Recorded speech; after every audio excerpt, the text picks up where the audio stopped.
Just keep it going. Warning. Stand by for countdown. Prepare audience with maximum impact. Full immersion begins in.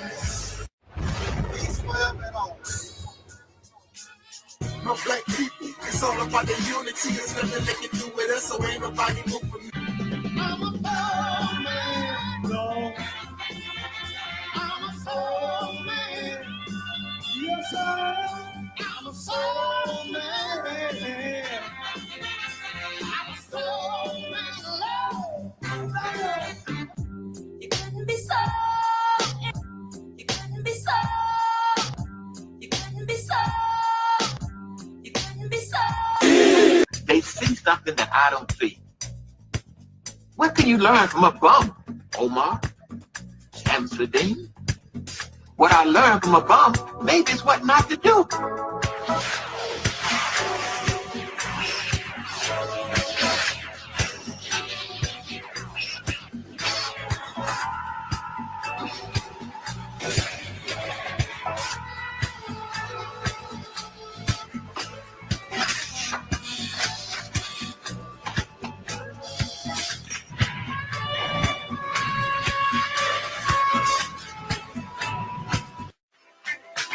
Nobody takes down Angel Snubbing Up 7 easy. There's a reason why, after 100 channels destroyed, Angel Snubbing Up 7 is still here. There's a reason, but you don't take me seriously.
Maisha ni ya ghetto, msaliti ni wapetro, sharia muna kwao, wazinguke na hao, furasi mfano, ukabila ni wakwao, hatuko nishafika, ukweli na hakika, kadiri na shika, furaha kwa lahiki, ndugu mashabiki, waji kuziki, beat na fiki, muda muna wiki, mimi na himziki, script ni mukiki, kuna ziki, kwa makini mfulisi, za mchima na sili, filmi. Don't you know, we're talking about a revolution song. Don't you know, talking about a revolution song. Don't you know, we're talking about a revolution song. Don't you know, talking about a revolution song.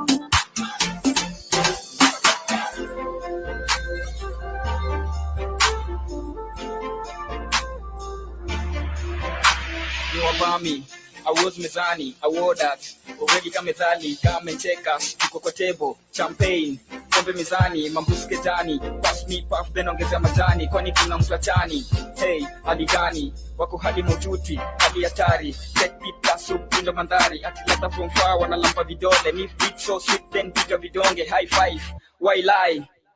Don't you know, talking about a revolution song. Don't you know, we're talking about a revolution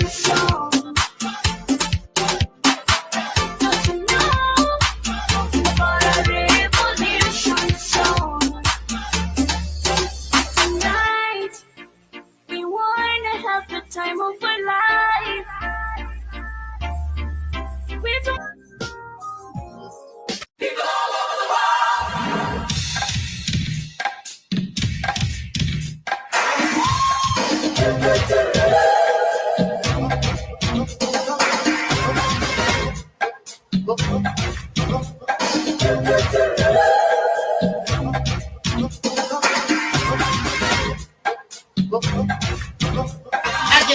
I can handle the hard question. See, they say that Angel Stepping Up 7 don't care about the people.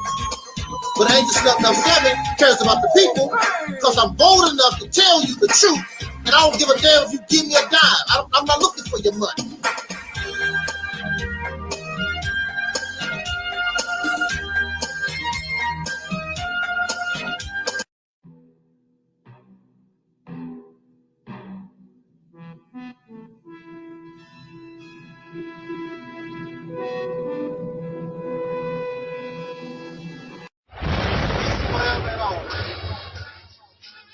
My black people, it's all about the unity. There's nothing they can do with us, so ain't nobody.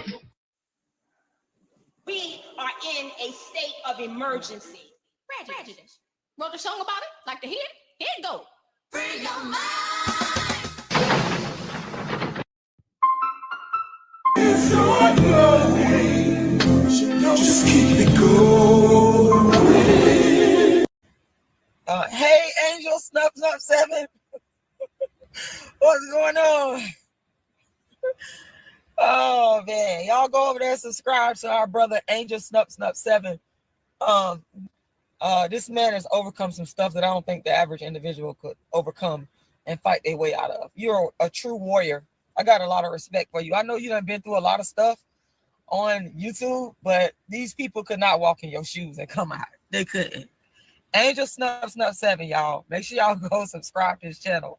I'm telling y'all, this man is like a real warrior. Like, he's a fighter, the real kind, not the one that just be talking and running their mouth. The one that really fights and keeps going and going and going. Even when even when the chips are down, you got people that get up, dust their stuff off, and keep going. That's what Angel Snup 7 does. It's your glory. Just keep it going.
I'm not going to help nobody get something my Negroes don't have. If I'm going to die, I'll die now, right here fighting you. If I'm going to die, you my enemy. My enemy is the white people, not Vietcong's or Chinese or Japanese. You my opposer when I want freedom. You my opposer when I want justice. You my opposer when I want equality. You won't even stand up for me in America for my religious beliefs, and you want me to go somewhere and fight, but you won't even stand up for me here at home.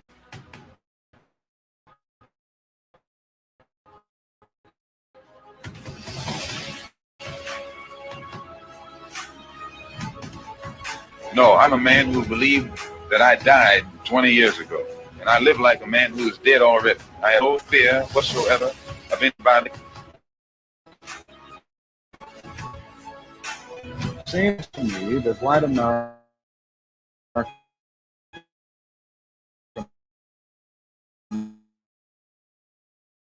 must see that no other ethnic group has been a slave on American soil.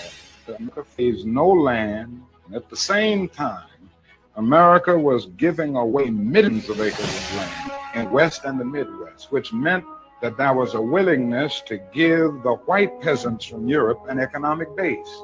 And yet it refused to give its black peasants from Africa, who came here involuntarily in chains and had worked free for 244 years, any kind of economic base. And so emancipation for the Negro was really freedom to hunger. And when white Americans tell the Negro to lift himself by his own bootstraps, it's a cruel jest to say to a bootless man that he ought to lift himself by his own bootstraps.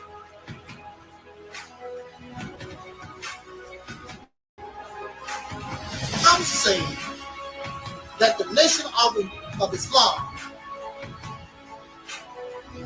should evolve into what we call the reality's temple on earth.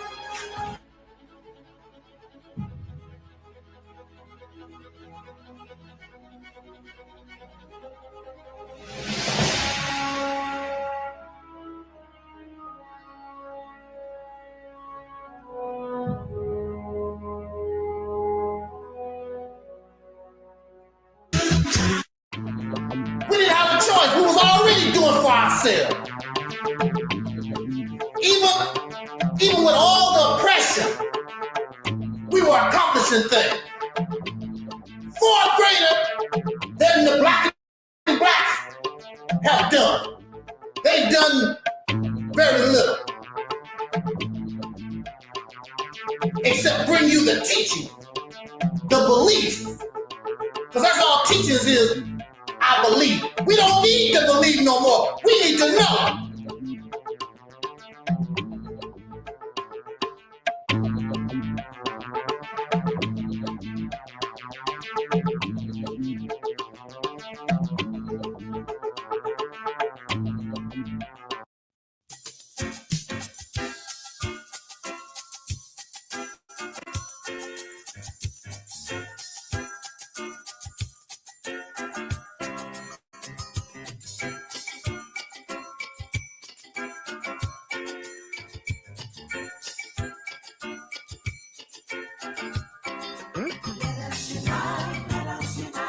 Everybody join.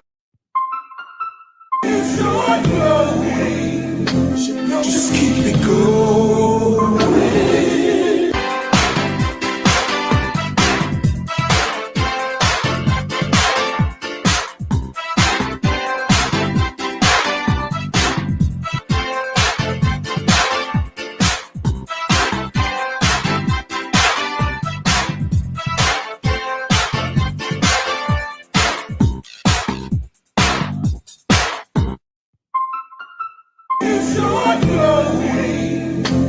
Just keep it going.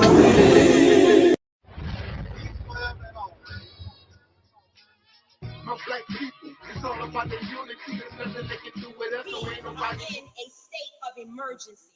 Prejudice. Wrote a song about it? Like to hear? Here it go. Free your mind.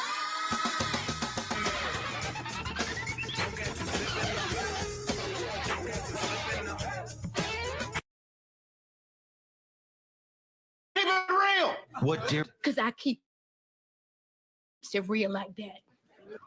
I keep it real.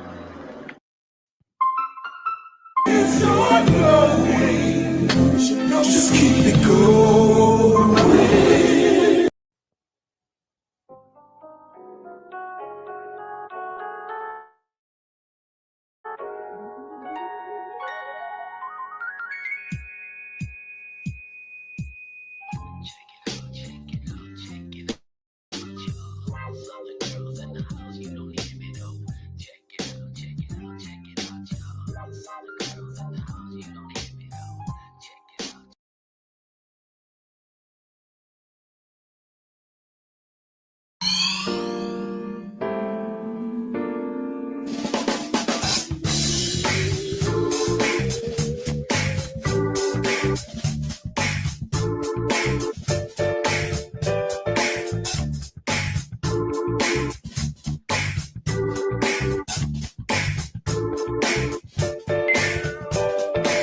I am also your soul brother.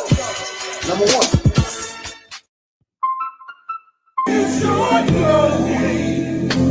Just keep it going.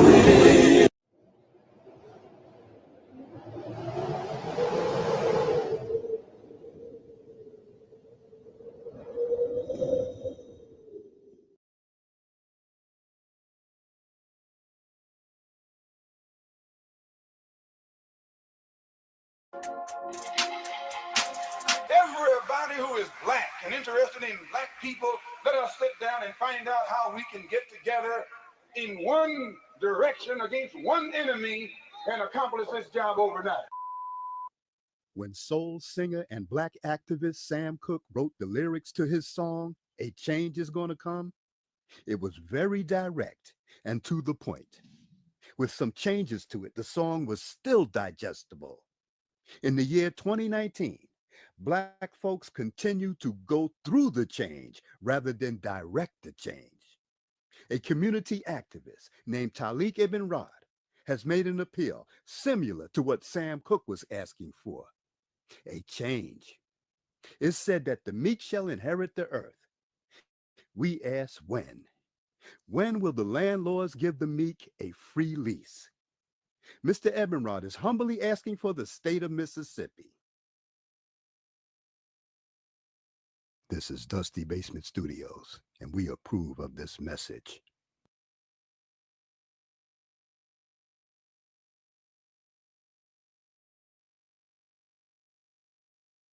Right. Bro, you a genius. I ain't gonna lie. This is like, bro, you was a genius. I swear. You're gonna go down like Elijah Muhammad or Malcolm X with this one. You finna go down in history with this one. I swear to God, bro.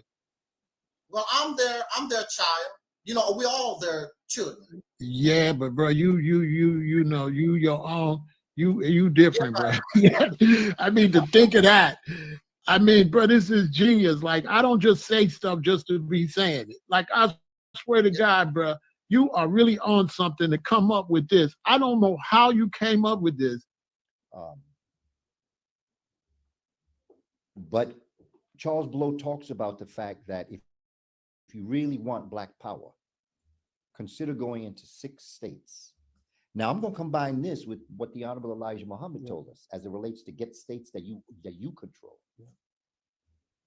And so when you look at the idea of returning back Louisiana, as far north as Maryland, Alabama, okay, the Carolinas, there's a lot of black folk. Mississippi is the largest state of black folk. More black folk in Mississippi than any other state in the 50.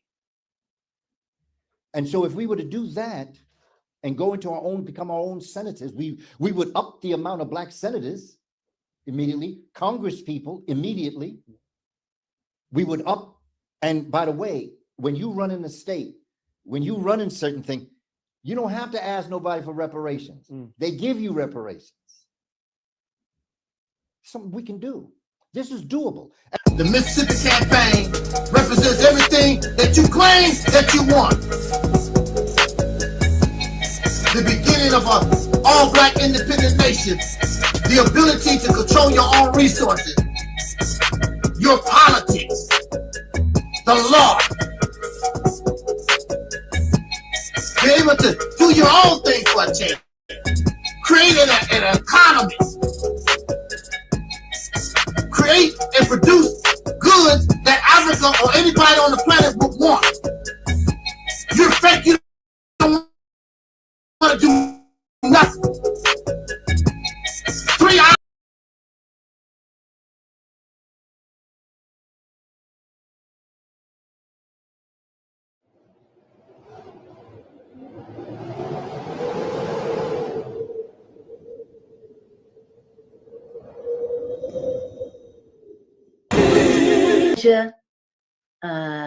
Let's see, Taalik says, can you send a shout out to my platform, the Realities Temple on Earth Internet Ministry? Our theme this year is After Purge Comes the Heal. Shout out to your platform, Taalik.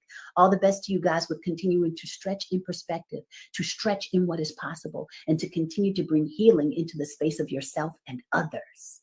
Yes.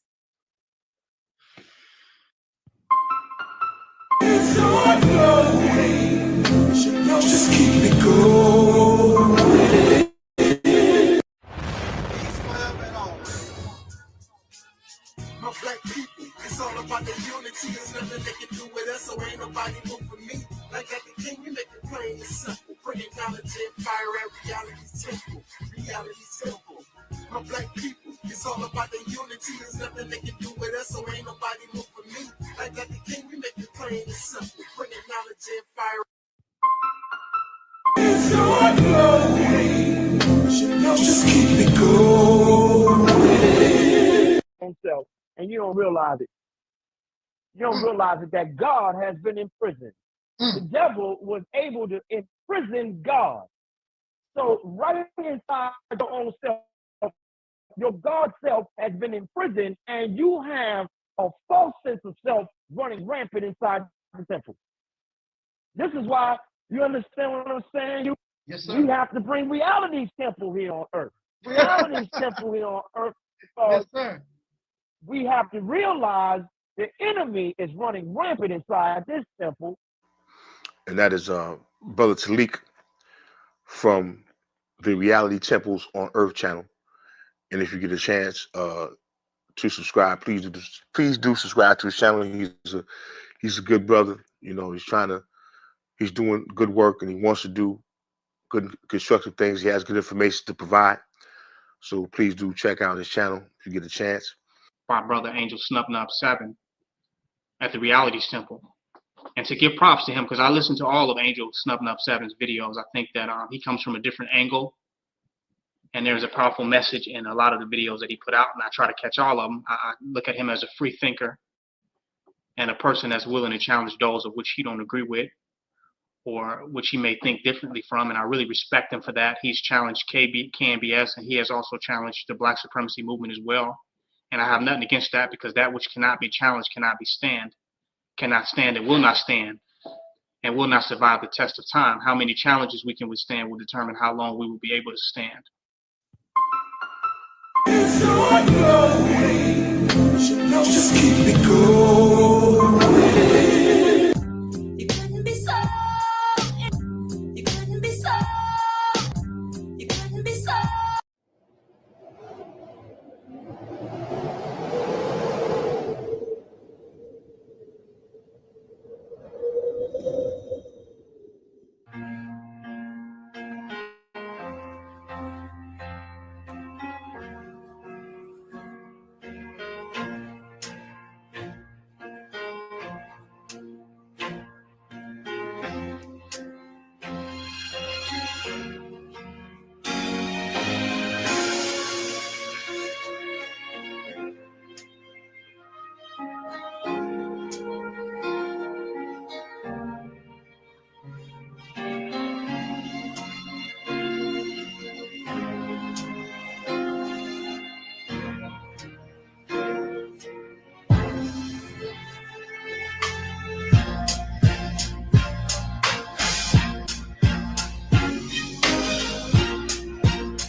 Good evening, soul brothers and sisters.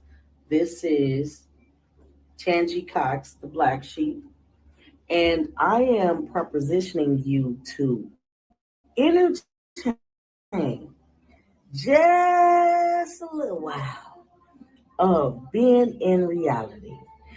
And this is gonna hurt soul sisters and brothers, because a lot of us cannot accept reality. I empower you to, for 1 year, to subscribe to the Reality Temple on Earth. And at the end of 12 months, draw your conclusion of what have you learned in that amount of time. I empower you. You will never, ever, ever think, feel, or entertain nonsense ever again, period. I would like to see my soul sisters and brothers awaken. This requires time. You need to spend about a year watching, researching, and looking. Reality Temple on Earth is life-changing, and I stand on that.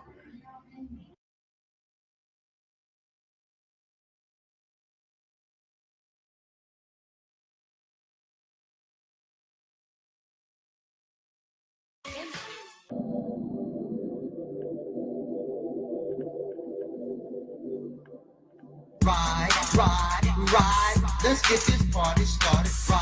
Ride, let's get this party started quickly. Let's get this party started quickly. Let's get this party started. Ride, let's get this party started.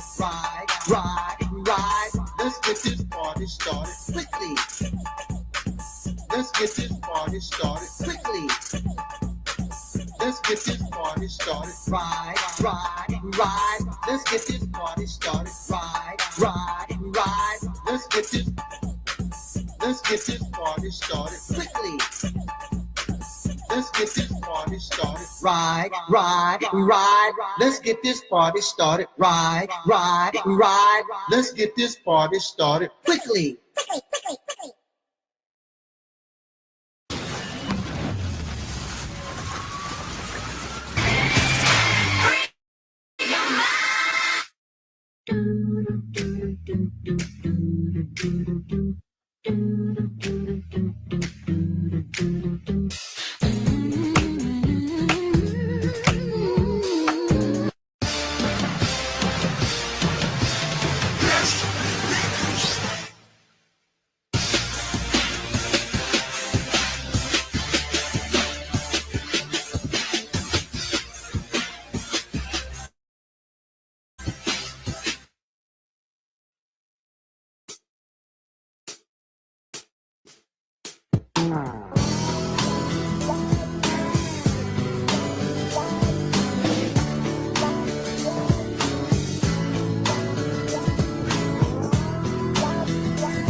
That's right.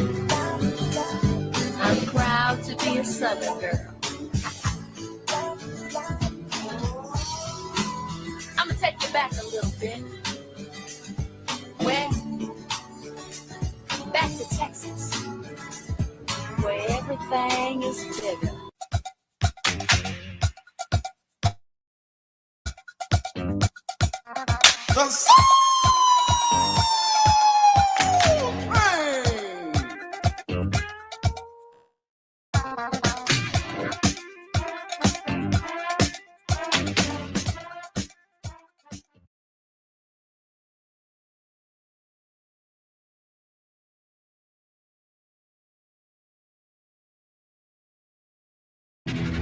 The game begins in 3, 2, 1.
only 5 years old when her father was assassinated. Dr. Martin Luther King, the apostle of nonviolence in the civil rights movement, has been shot in Tennessee. Dr. Bernice King has dedicated her life to his legacy. I have a dream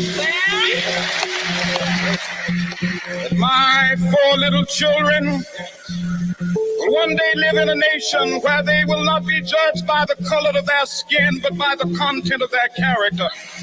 A legacy that weighs heavier now than ever before, as a symbol of division and a symbol of unity collide. Dr. Bernice King, as history would have it, Trump's inauguration is actually falling on the national holiday that honours your father. How does that make you feel? I'm glad that it occurred on the national holiday. Otherwise, it would have been a day full of the inauguration and full of, Donald Trump, whose first 4 years was tumultuous and really frightening for a lot of people. This gives us an opportunity to see the contrast, to experience the contrast, and to really look at who we ought to be as a nation. Well, who ought we be? Well, I think we should be a little bit more compassionate and thoughtful about who we are, and we should work together collectively to create a world where everyone can share in the wealth of the world, where people's dignity and worth is respected, and where justice is a reality for all. I believe that what self-centered men have torn down, men other-centered can build up. You were just 5 years old when your father died, and him that as well. But at the heart of it, Martin Luther King was your dad. What was he like as a father?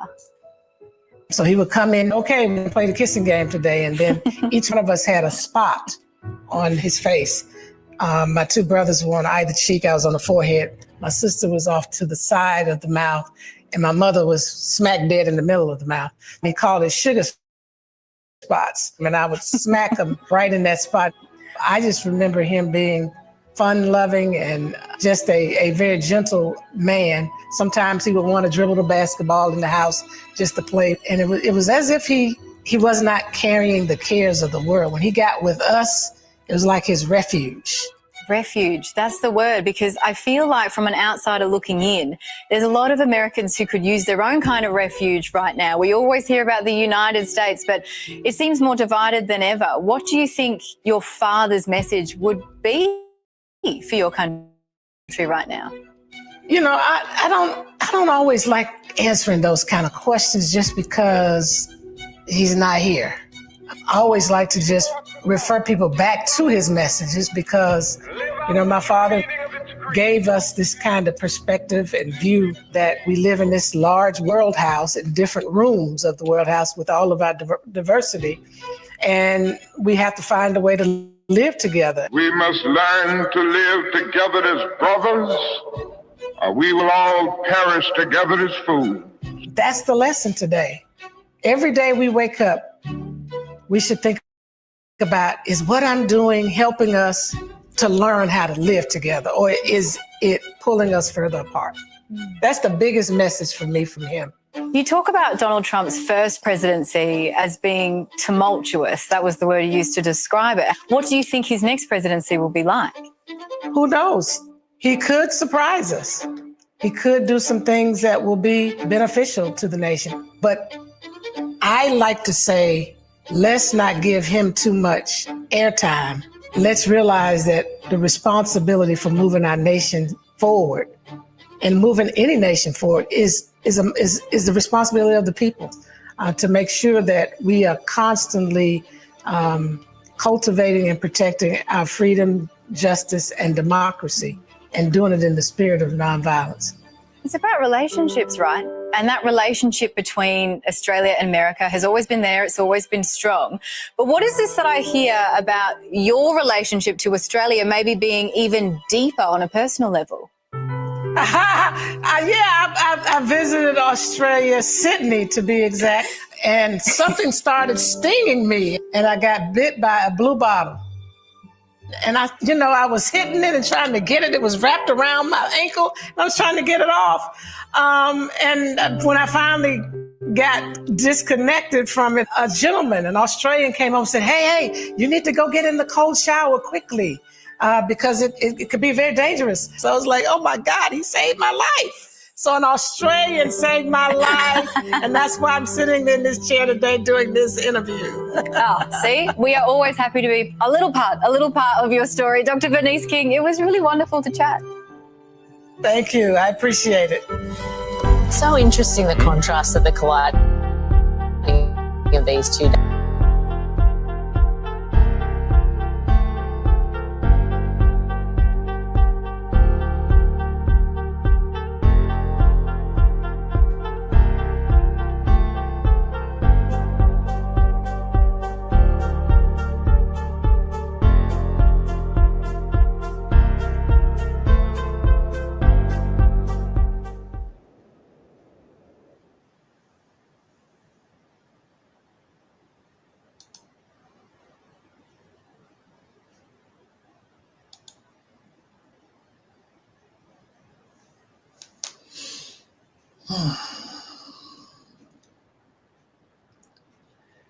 In the name of my ancestors,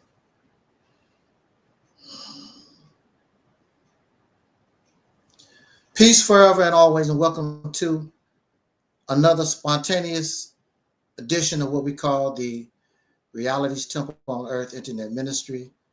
I am the gatekeeper, the host of this program, known here on social media. Wherever you may find me, I am known as the mighty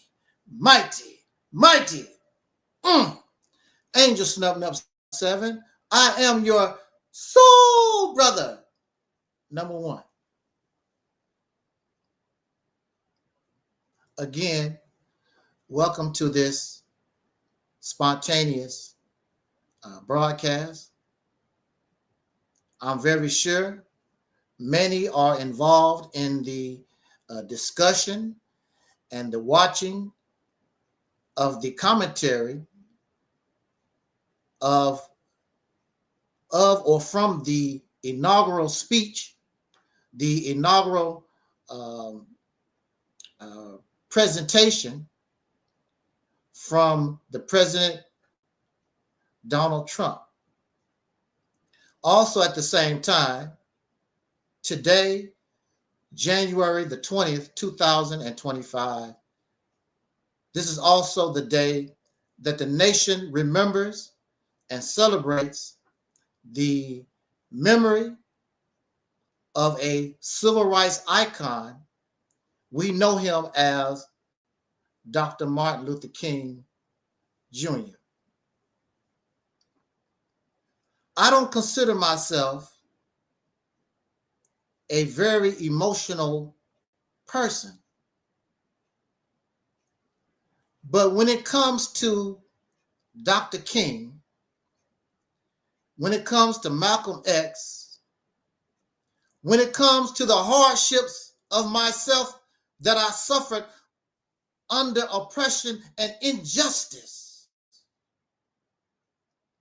on days like this,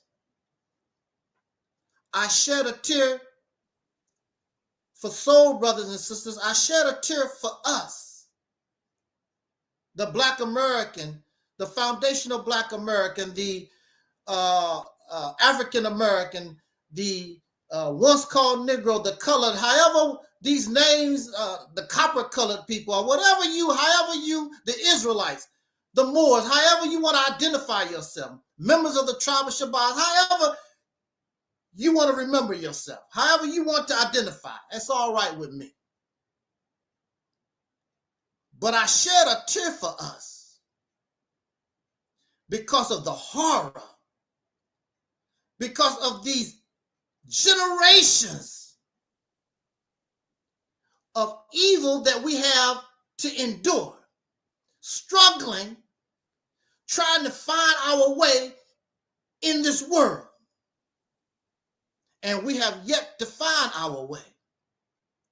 We cannot even come together and say, this is our identity. we're identity confused.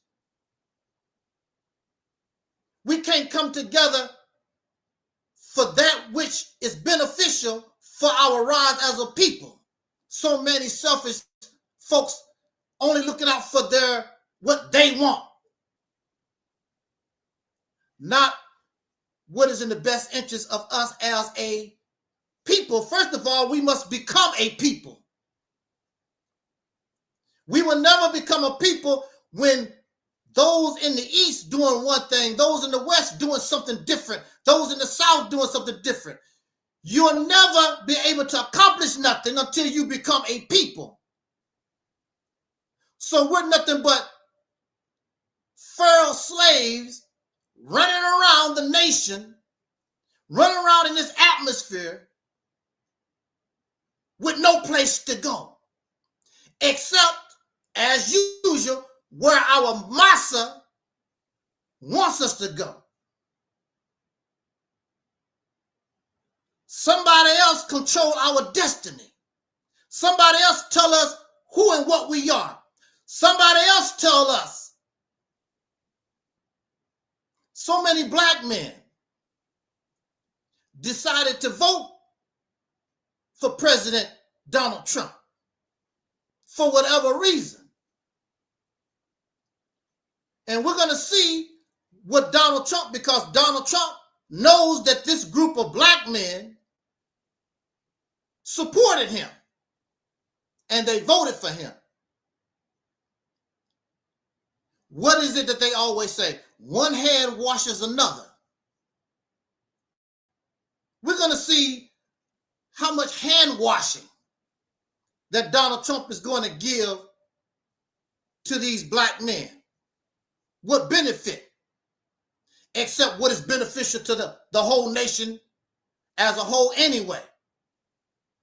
Is he going to do something special for the black man, the brother that voted for him? I mean, some of these brothers went all out for Donald Trump. They act like a little girl when it came to Donald Trump. When Donald Trump won, they jumping for joy and skipping around like a little child. What the hell? I'm like, what the hell is wrong with these people? Giggling and sniggling. You're a grown man and you claim to be free, but you're still in the same position as your ancestors, always looking for a massa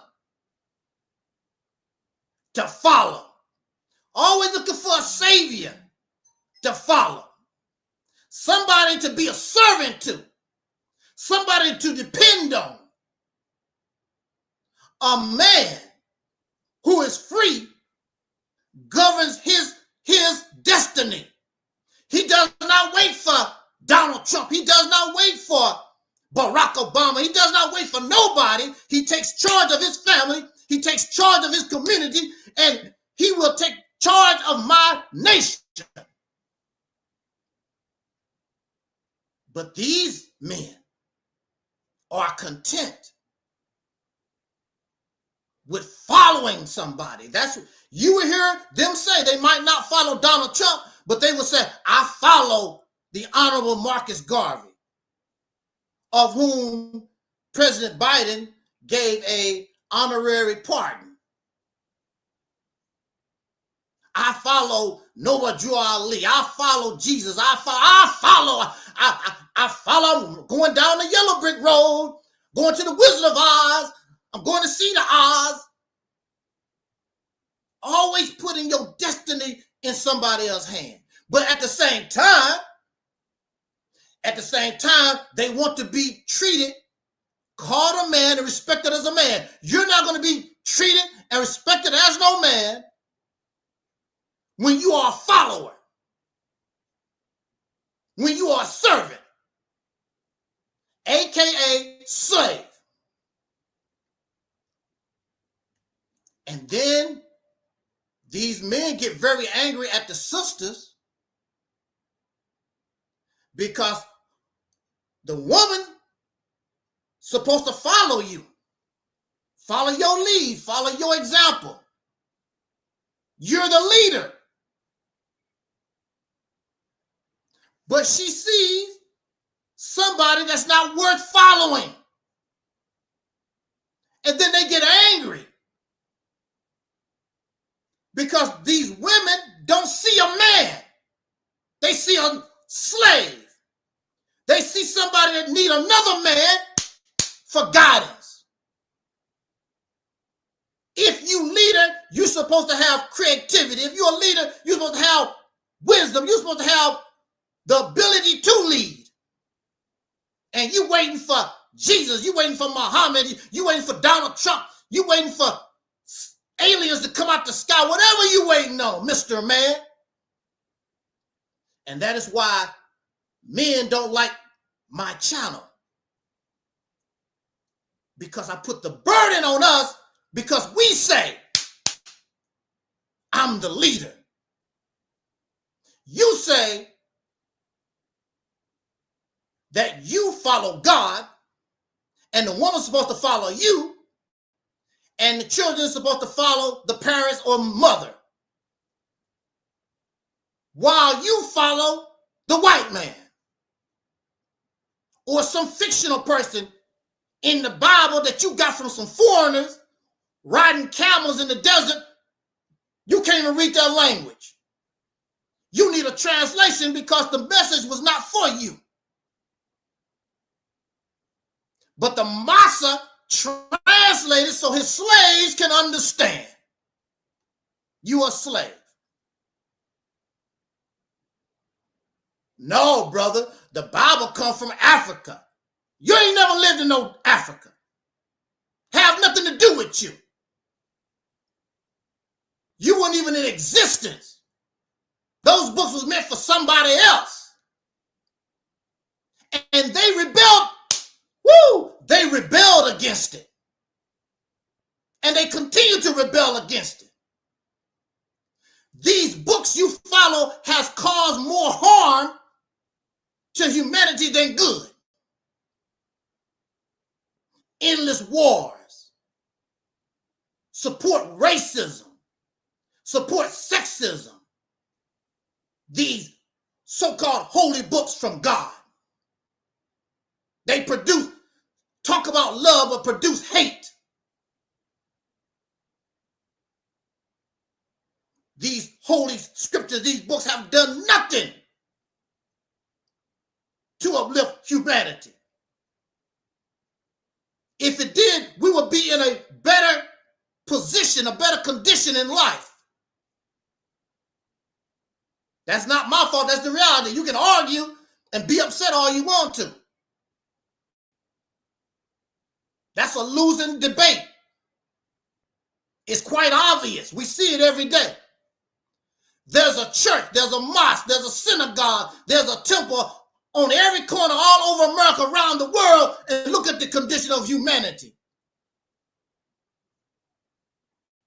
You have people in Africa, in the Sudan, still starving, still in civil war for decades.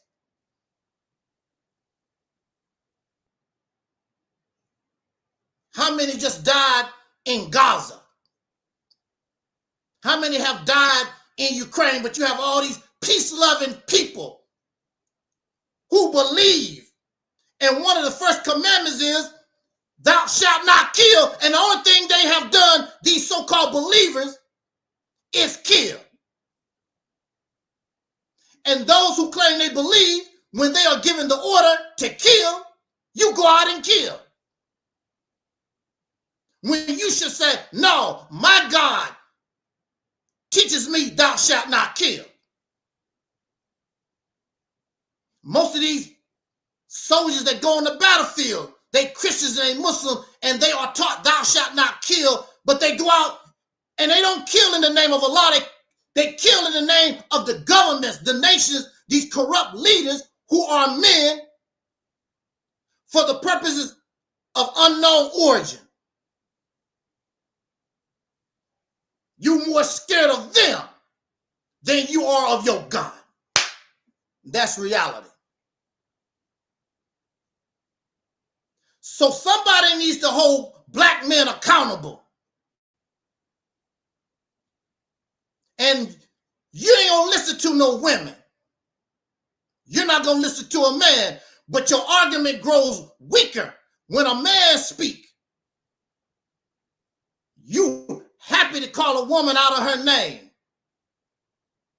and attack a woman, but then a man come and tell you that you gotta straighten up.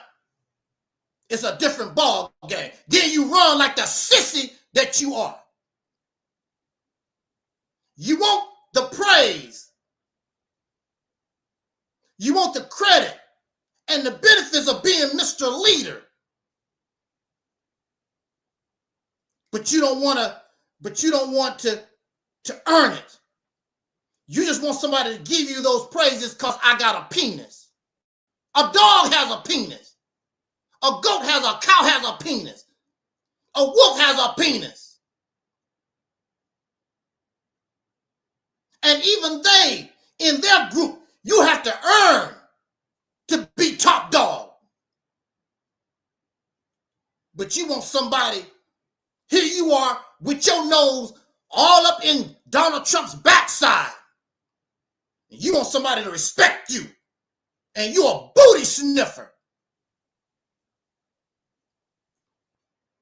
You're a booty sniffer, not of another male in your own circle. You a booty sniffer of a male outside of yourself, who come from a people that made our ancestors slaves for over 300 years,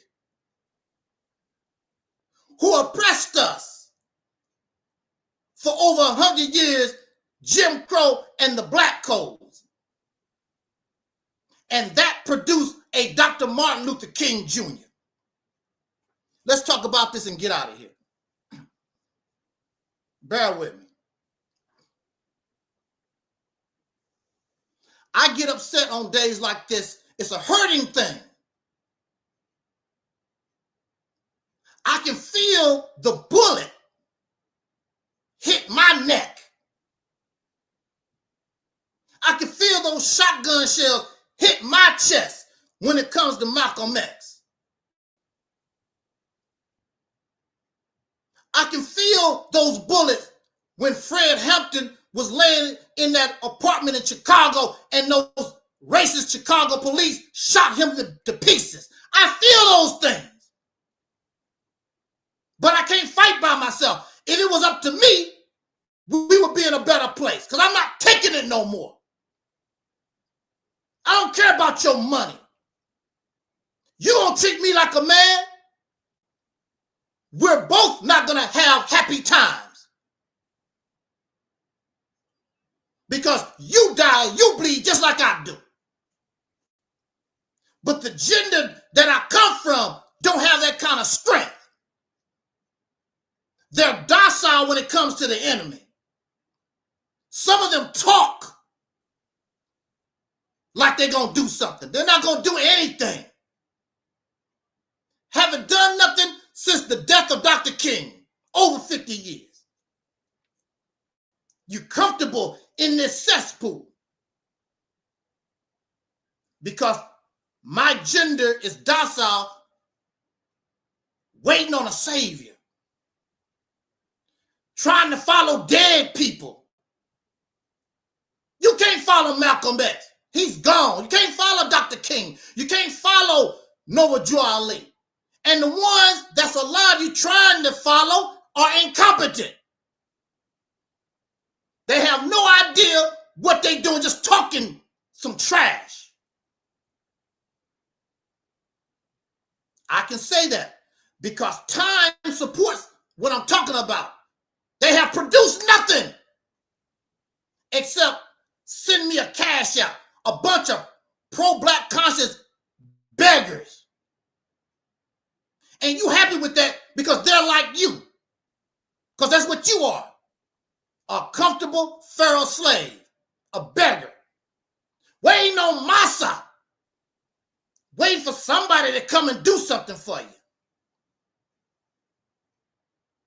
But I understand. Because it's difficult It's difficult. It's hard being a man in this racist society. But no more excuses. Because Dr. King and Malcolm and all our people before us have put us in one of the best positions ever. You want to pretend you're a freedom fighter. You want to put on this illusion. I'm sick of it. You're not real. And a lot of the sisters, they know that you're not a full functioning man. And unfortunately, the women, they're trying to be good to you. They're trying to comfort you with your little accomplishments, your little tiddlywink stuff. And when you cry, oh, it's so much against the black man. Yeah, baby, I know. The black woman, here go mama, let me put you on my breast. You fall down, you're a grown-ass man, and you want the black woman to kiss your little knee. Life is so hard for the black man. It's always going to be hard.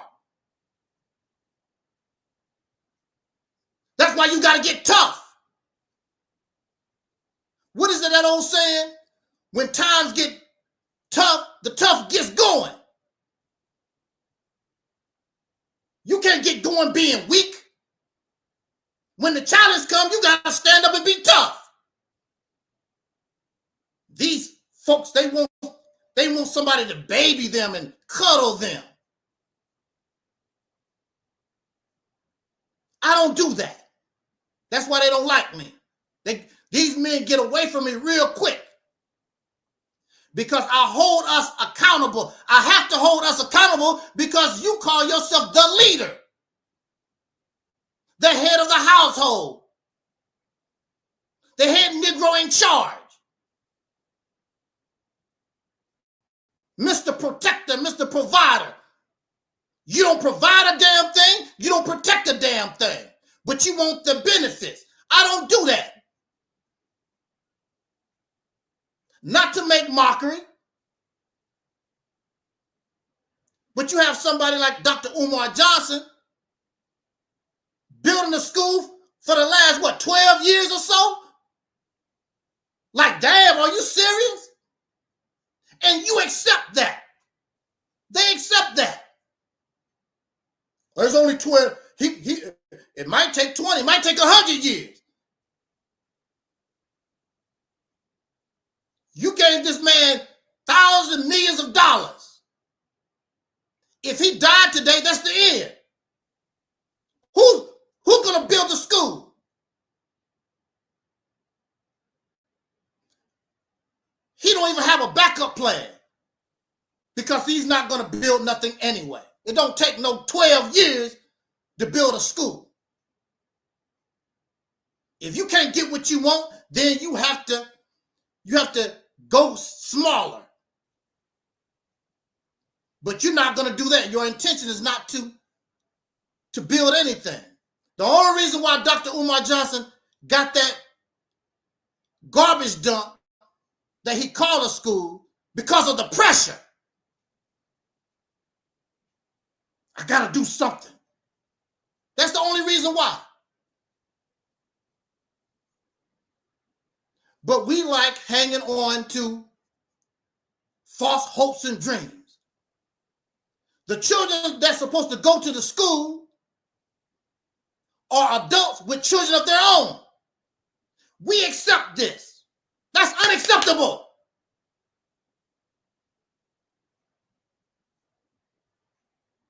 The Nation of Islam make all these promises. 40 years, they have nothing, little or nothing. After getting millions of dollars. And that's acceptable. But if the president of the United States was doing the same thing, the American people have all kinds of videos. And you won't be president long. That's what happened to Joe Biden. Because Joe Biden was not producing. if Joe Biden was really producing something, he would have easily won. There would be no need for Kamala Harris and all that other stuff. But Biden was not producing anything. It's like what you was choosing, the best of two evils. Oh, well, I'd rather take another chance with Trump again. Because Joe Biden was doing, he was terrible. And a lot of these leaders, so-called leaders, black leaders, it would happen to them. This has nothing to do with like. This is about producing. I like you, Umar, but you're not producing. I like you, Minister Farrakhan, but you're not producing. I like you, Sonetta TV, or whoever these people that y'all give your money to, they're not producing nothing for you. You happy with the fairy tale story. Then you have the nerve to make mockery of Dr. King and his I have a dream speech when you do the same damn thing. I have a dream. We're going to have a school, an African school, and little black boys and big black boys will come together and learn African spirituality and African science. I have a dream. You do the same thing. It's hard and difficult being a man.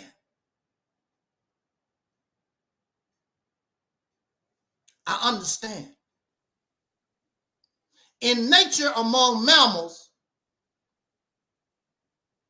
and the human being is a mammal. A mammal is any life form where the babies are given milk to drink. We are mammals. Human beings are mammals. And in the natural world, among mammals, most of the time, there's always exceptions to the rule, but among mammals, most of the time, the male, he rolls solo. The only thing he does, he get with the female during breeding season.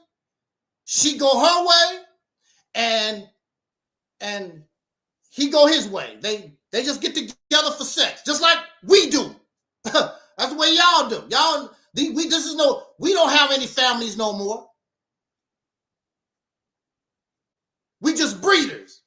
You go get with a woman, get her pregnant, you go your way, she go her way. There is no family. So the male either rolls solo or he stays among the females, which create a family. His job is to provide and protect. He does not lead the family. The females lead the family unit, not the male. His job is to protect and sometimes provide for the family. She's responsible for raising their offspring. Always exceptions to the rule. In gorilla life, the male is the leader, but he still don't raise the family. It's the females. In our patriarchal society, what has happened is the male wants all the glory. He wants to be the leader. He wants to be the provider, the leader, the protector. He wanted all. And man has become so sick. They are in the biology room, these scientists, trying to find out how you can put a uterus in a man so men can have babies. This is how sick the men have become. You want it all. You don't want to give no credit to no woman. I want it all. Because you think that her role She gets all the accolades. But she's the one that carried the baby for 9 months. She's the one in the natural world that feeds the baby. She has more of a connection to the child. And men are jealous of her connection with the baby. You want it all. That's sad. It's a sad thing. When you should be content with your role as a male. Protect and provide. And lead the family right if you're a leader. In our circumstance, in our situation, the man has failed. It's not your fault. We're going to talk about it's not really your fault. You're trying to copy white people. You're trying to copy some Arabs. You're trying to copy. You don't know what the hell you're doing. We live a confused life because these role models and these things did not come from us. We trying to copy Arabs. We trying to copy the Chinese or what they did in Native America. What you think the Hebrew Israelites done or what? We trying to copy somebody else's culture instead of have developed our own. So living under this culture is really difficult for us as men. So it's so difficult to be a man, a black man in this culture, to be a soul brother in this culture. It's so difficult. Many of us would rather be transgender. Because if I'm transgender, you don't have to live up to the expectations of being a man no more. Because I'm a woman now. I believe I'm a woman. So you don't have to worry about providing and protecting and being a man. I'm a homosexual. So you don't have to be a man. You have to, when I'm a homosexual, when I'm transgender, when I'm all these things outside of what I was born, so now I'm exempt from being, so don't expect me to be like Dr. Martin Luther King. Expect me to be like Coretta. But even Coretta was strong. But it is the male, it's the man that's supposed to be the provider and the protector. He's the one that's supposed to be the leader. Coretta Scott King walked with her husband, but she stepped back because he's the leader. And he was a competent leader. He led to the best of his ability. He was only 39 years old. Malcolm was a young man. Huey P. Newton was a young man. Fred Hampton was in his 20s. They was babies. But the circumstance, I got to grow up fast now because of the circumstance. Like some of you was born in families and you couldn't be a child. You had to learn how to be an adult real quick because it was about survival. So we had these young men. They never fought a government. They don't understand. All thing they knew is we are being oppressed. I got to get this sucker off my back.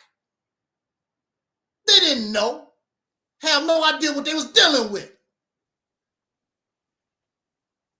So if I'm transgender, if I'm homosexual as a man, or bisexual, or trisexual, or some of these other new stuff that they got coming out, I no longer have the responsibility of being a leader of nothing. I no longer have the responsibility of being a provider and to protect anybody. But it's not our fault. I'm not saying it's all our fault. Here we are, our ancestors was 300 years or more on a slave plantation. You was denied and have no idea of what a full functioning man is supposed to do. 300 years. You can't become a man simply because somebody set you loose. You've been under the rule of another man for 300 years. You never had to function like a man. You don't even understand. Everything that was done for you came from your massa.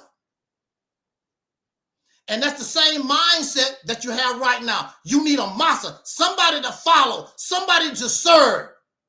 You still have the same mindset. You have no idea of what the concept of freedom is. You have no idea what the concept of being a man is except talk. And before you could grow to begin to understand what manhood was or should be, they murdered our leaders who was growing every day.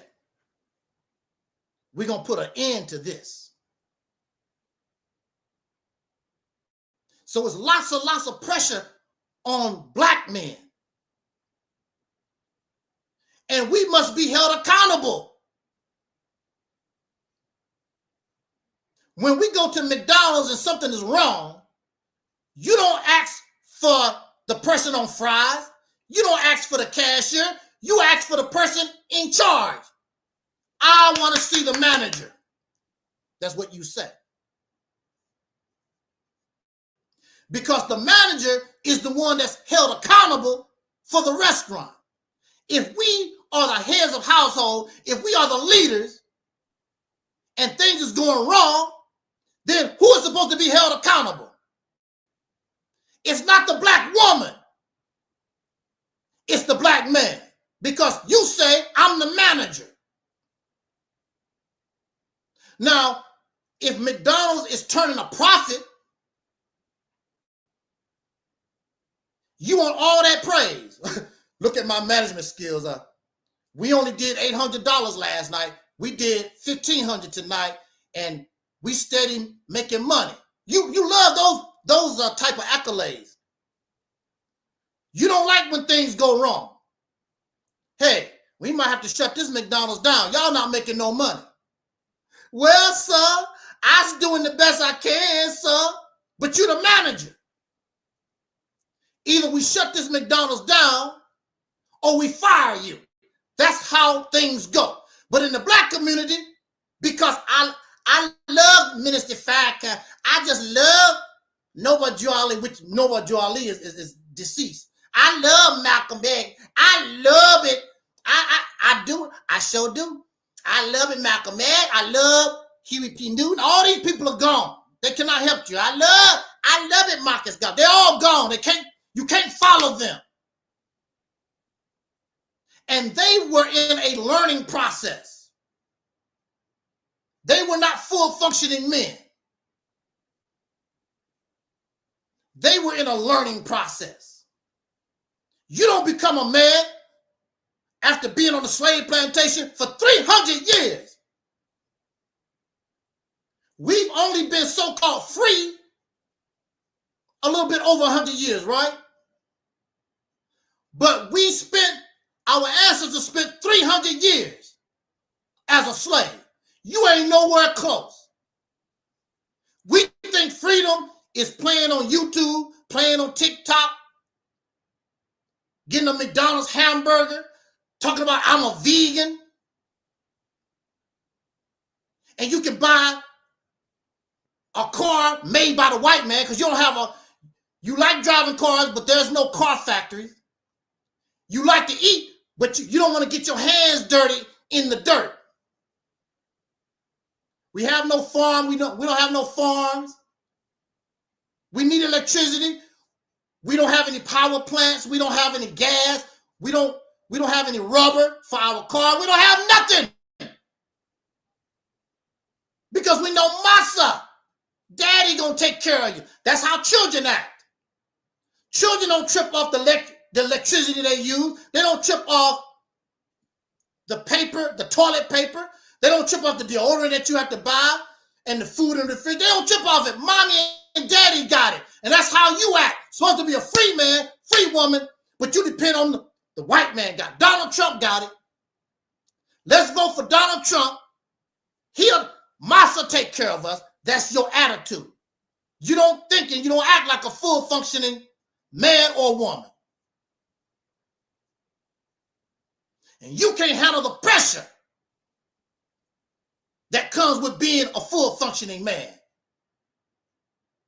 And the women that you like are the ones that don't hold you accountable. Make excuses for your failure. And she's suffering right now. She's suffering. So you can feel good.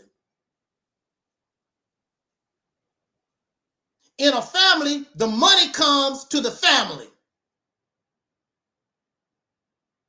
But brothers get all upset because his wife, his girlfriend, make more money than I don't feel like a man. You damn fool, the money coming to the family. Who gives a damn? They're your children. Feed your children. Change the diaper. I don't feel like a man. You ain't a damn man anyway. Who cares? And you still not no man because you jealous of your wife or your girlfriend because she make more money than you. Who gives a damn? They did that on purpose so I don't feel like a man. Who gives a damn? Who tripping off of that? Sometimes, the majority of the time, female lions go out and get the meal. But male lions, they can get down too. But the majority of the time they don't. Usually the females go out and get the meal. He's the big provider. He's, well, the big protector. Nobody cares as long as they get fed. Whether the male lion gets the food, whether the female gets, nobody cares. Your silly ass. Who gives a damn? It take a man to say, go ahead, honey, make our money. I got your back. I got the children. I got us. Who gives a damn? Your ego, because it's filled up with all this fanny and fiction. That's a leader. A leader can say, look, I'm not getting the job done. Brother, sister, could you step up? I know y'all like me and everything. I'm not getting the job done. That's leadership.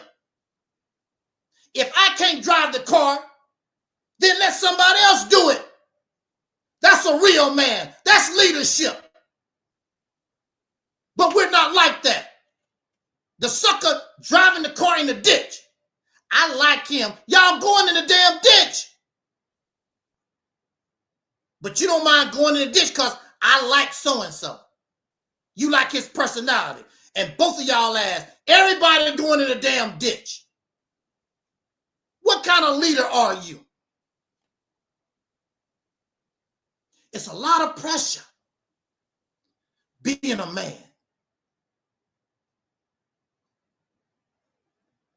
But I cannot give us a free pass. You can't get a free pass because you'll never grow. When it gets tough, the tough gets going. That's why you're not tough. These people come on my program or I'm in the chat rooms. These men get to crying when I hold them accountable. The only thing on their mind is sticking their penis in somebody. I'm gonna have a family. You don't have, how you having a family when the white man taking care of you and your children and your wife, and you know it. You don't produce nothing.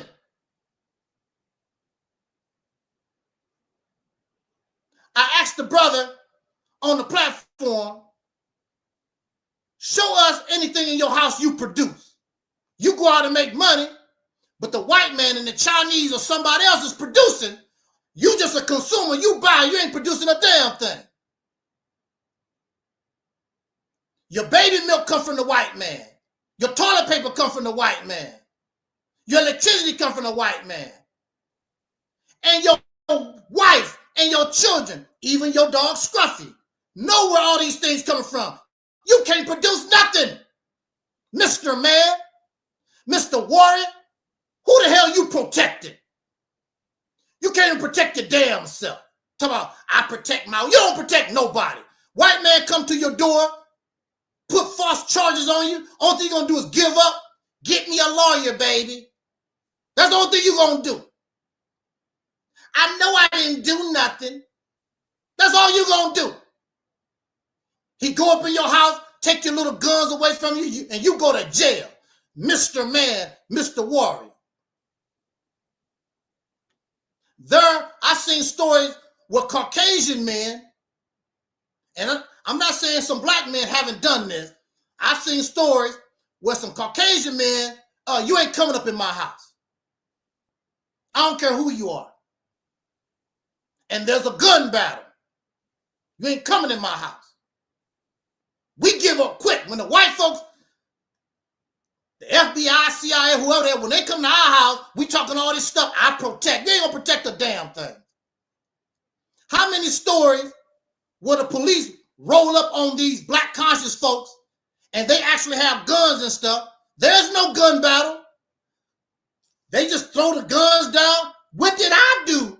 What did I? And they go to jail. They go to jail, end up paying these white folks a lot of money for lawyers and post bail or whatever.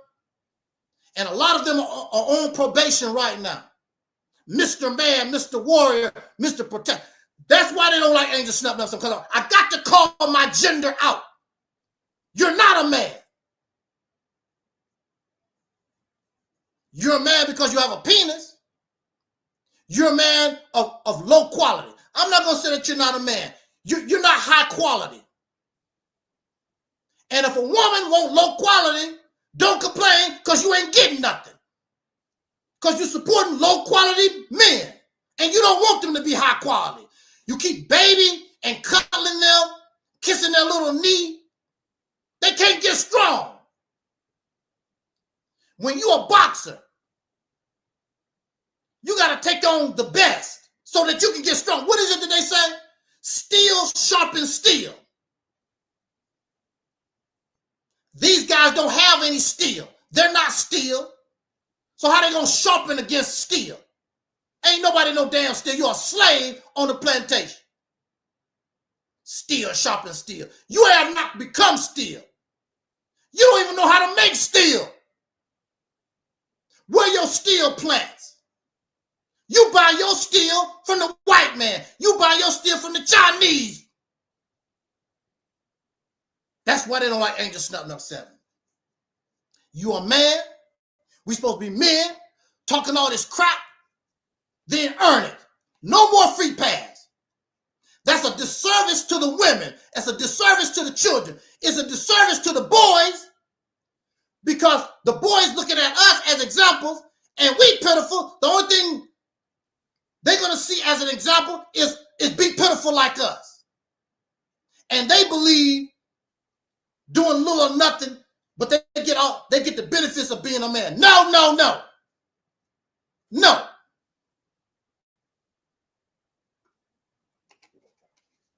That's why we don't have nothing. So 300 years, a slave on a plantation. Then over 100 years of Jim Crow and the Black Codes. You did nothing, really, in 100 years. Then in the 1960s, you begin to see the rise of people like Dr. King and Malcolm X and others. Because you prayed for them. You said that you prayed to God for Dr. King. You prayed to God for these leaders. And then when they show up, you don't support them. You hate them. You like them now because they dead. You like Elijah Muhammad because he's gone. You like Malcolm because he's gone. All this support, all this love. Those people, when they were alive, there was nobody loving them like that. Many black people did not like Dr. King. They did not like Malcolm. What was it? The preacher didn't even want Malcolm's funeral in the church. Here you are talking all that I love everybody stuff. We want to have Malcolm X funeral at oh no. Don't bring that. Oh no. What about the love of Jesus? Oh no. Don't even like them. So your rejection of me don't hurt me because I understand. I know why you don't like me. It's nothing personal. I'm asking you to do too much. You're comfortable in the damn cesspool. So the white man, the racists, the enemies, they found a slick way and they crushed the rebellion, the civil rights movement, the so-called Black Revolution. Murder your leaders, kill the head and the body falls. Easy concept. Somebody should have been able to keep Malcolm X's organization going. Nope, when Malcolm died, that was the end. When Dr. King died, that was the end. When Elijah Muhammad died, that was the end. When Marcus Garvey got deported, that was the end. When the leadership of the Black Panthers went into confusion and they died off or whatever, that was the end. Kill their head, that's the end of it. Dr. Umar Johnson died, that's the end of the school. So either they kill us and there's nobody to take their place. Here we are acknowledging the 47th president of the United States. If something happened to Donald Trump, the beat goes on. In the history of this country, presidents have been assassinated. Some of them have died off of natural causes. The country keeps moving. But in our case, when our leadership died, when something go wrong, that's the end. How old is Walmart? What was his name? Died a few years ago, the CEO of Apple. And he died. We still have Apple. Apple didn't miss a beat. They kept rolling.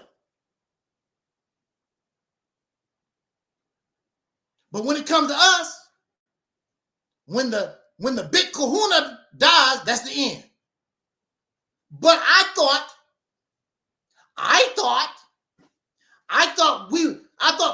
black men was leaders. If you're a leader, then somebody should have easily took up the baton and kept leading. No, you fell apart. Because you're not leaders. The only thing you know how to do is follow. Only thing you know how to do is yes, sir, no, sir, yes, sir, no, sir. That's all you know how to do. A servant. And you willing to serve anybody. Even invisible stuff. Who you following? Right over there. I don't see nobody. Right over there. Where they at? You follow invisible people. You follow invisible folks. Trying to follow dead people.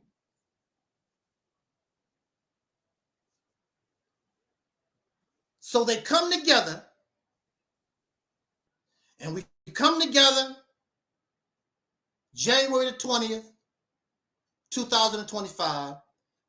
the same day as the inauguration of Donald J. Trump for the second time. And we come together, they come together for the celebration of Dr. King's life. So usually when you celebrate a birthday, people give gifts. I wish you a happy birthday. I'm going to give you a card. We go out and we buy a gift. Happy birthday to you. What is the gift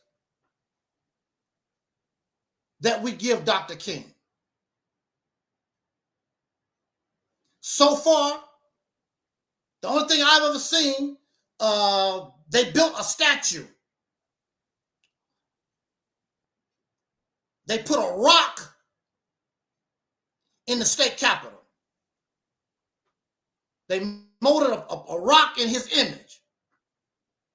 Have they done anything? Have they acted on the principles that the man lived? No. Have they accomplished anything? Have they made his teachings and what he stood for any progress? No. Because the leader is dead. And the only thing a slave know how to do is wait for another massa. That's the only thing a slave know how to do. Because you're not leaders. You don't provide. You don't protect.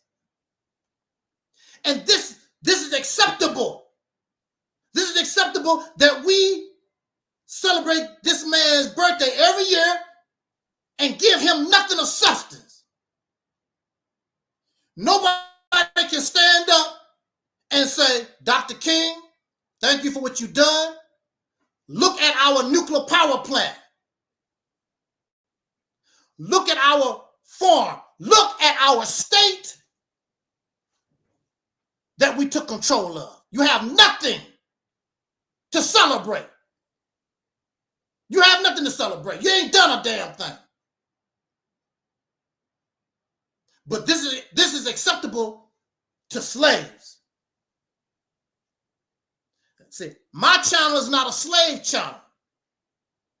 And when I talk, I include myself. But the difference between you and me is that I will acknowledge it. I confess it. I don't want unearned credit and praise. If I don't earn it, I don't want it. If I'm not producing something, I would tell you I can't produce nothing. I don't sell false hopes and dreams. I don't care about feeling good. Because the reality is you're living bad. This is not acceptable. This man sacrificed his life. He didn't have to do nothing. He could have just had his family and live his life the way y'all do. This man decided, and many of our other brothers and sisters decided to sacrifice their own personal wants for us. They're the real Jesus, not that sucker that y'all got on with these church walls. Jesus is more than one person to me. Jesus is Dr. King. Jesus is Elijah Muhammad. Jesus is even Louis Farrakhan. Jesus is Jesse. Anybody that tried to do anything for us. I don't care what it was. They tried. And I stand on their shoulders. I would not be here if it wasn't for them. Whether it was a little or a lot. There's so many unknown people that we don't know. I acknowledge you. Because you helped Dr. King. You helped Elijah. You helped Noah Drew Ali. You helped Marcus Garvey. You helped. And they should be honored. That's why I say, with our vision of Operation Exodus Mississippi campaign, they will be remembered. We need a Vietnam memorial for all our freedom fighters and put their names on the wall. We also need a a wall of shame for all you suckers that tried to stop our progress in your ignorance. It makes no difference. There needs to be a wall of shame. Let your family know that you're a damn traitor. Let your family know what you really was. These things are not acceptable. And men, this would not, if you was full functioning men, these things are not acceptable. You have your women and our children watching us, and they see that you're not a full functioning man. You're not capable of producing nothing. You want these accolades. You want these benefits. I'm not going to give it to you. So you go somewhere else where they can tickle your ear, kiss your little knee. Go somewhere where women can put you on their breasts. And that's what's wrong with y'all. That's what's wrong with you. You're spoiled. We've done nothing since the death of Dr. King. We've added nothing. This generation has added nothing except talk to the work of Dr. King, to the work of our ancestors, what they tried to do. And these was young people. They did the best they could. But now, you know better. And we learn from their mistakes.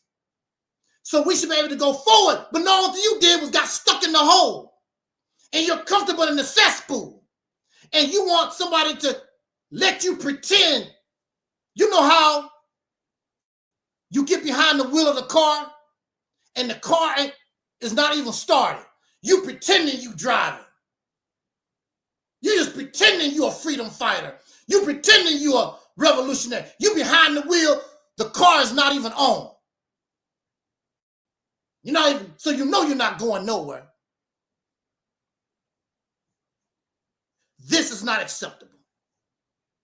It's hard being a man. Easy to be a low functioning man. It's easy to be a man with a penis. A man can make changes. In the 1800s, we're going to wrap this up. Look. In the 1800s, a religious group called the Mormons. Y'all smart, Alex, these y'all historians, you know about the Mormons. You're familiar with the Mormon church and all that kind of good stuff.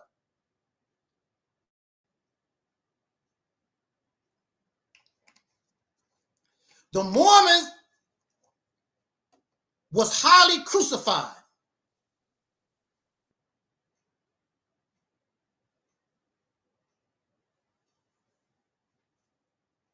By other white people.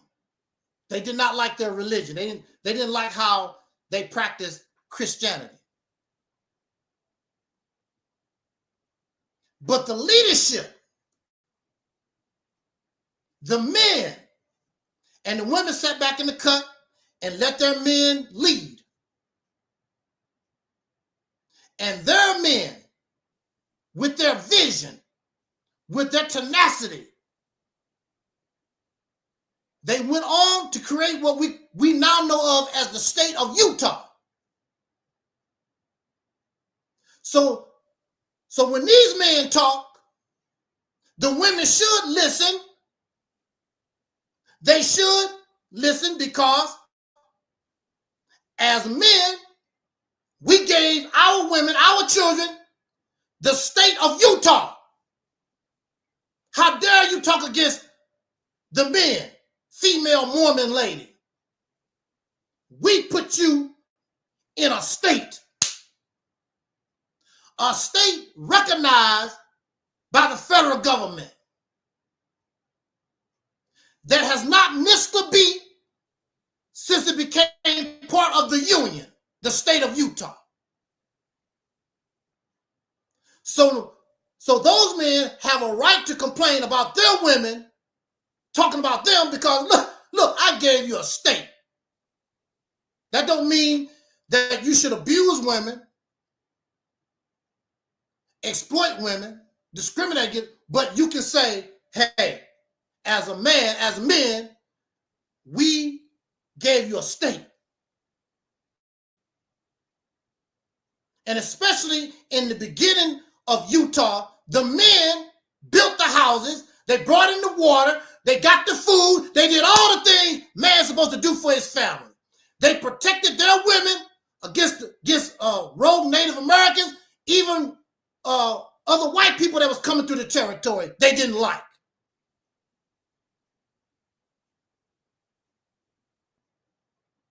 So those women aren't in a position to really do a whole lot of complaining. They have a whole state.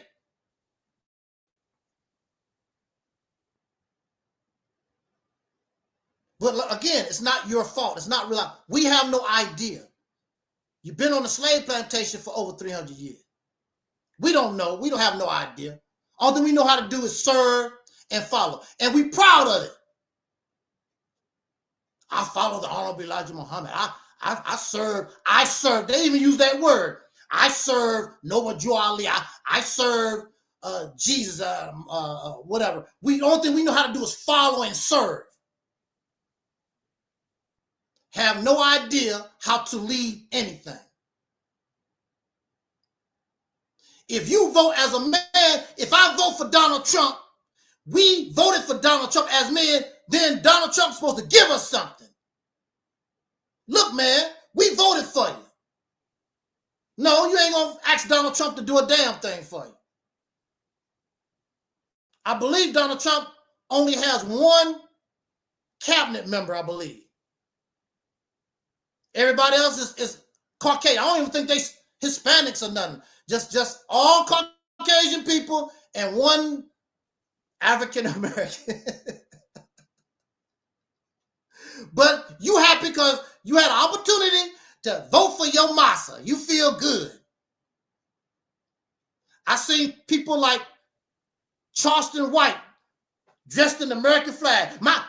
Donald Trump, my man, he won. How embarrassing. And then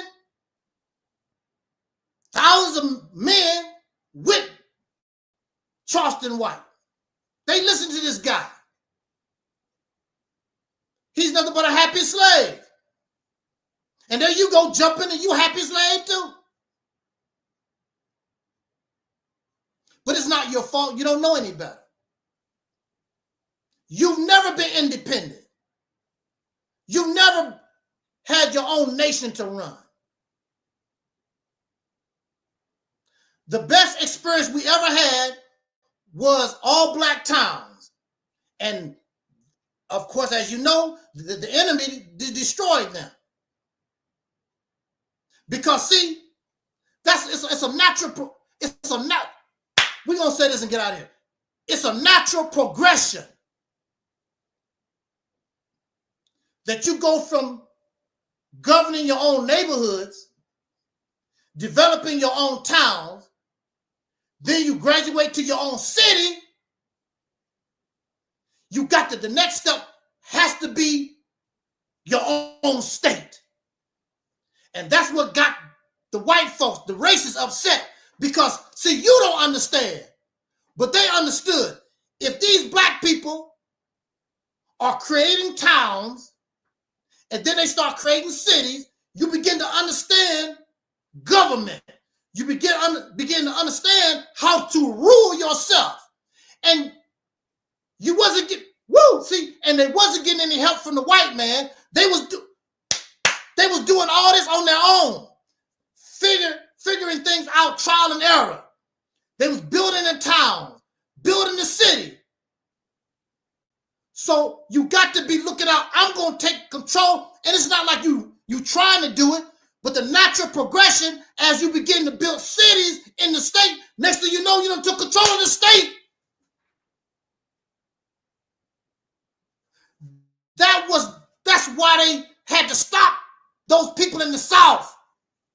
why they had to put on the mask, get on those horses and terrorize our people, because they understood what's going to happen in the long run. Next thing you know, all these Caucasian people going to be under your rule, your laws that you make. And they say, I'll be damned. I'm going to be under the rule and the control of some Negroes.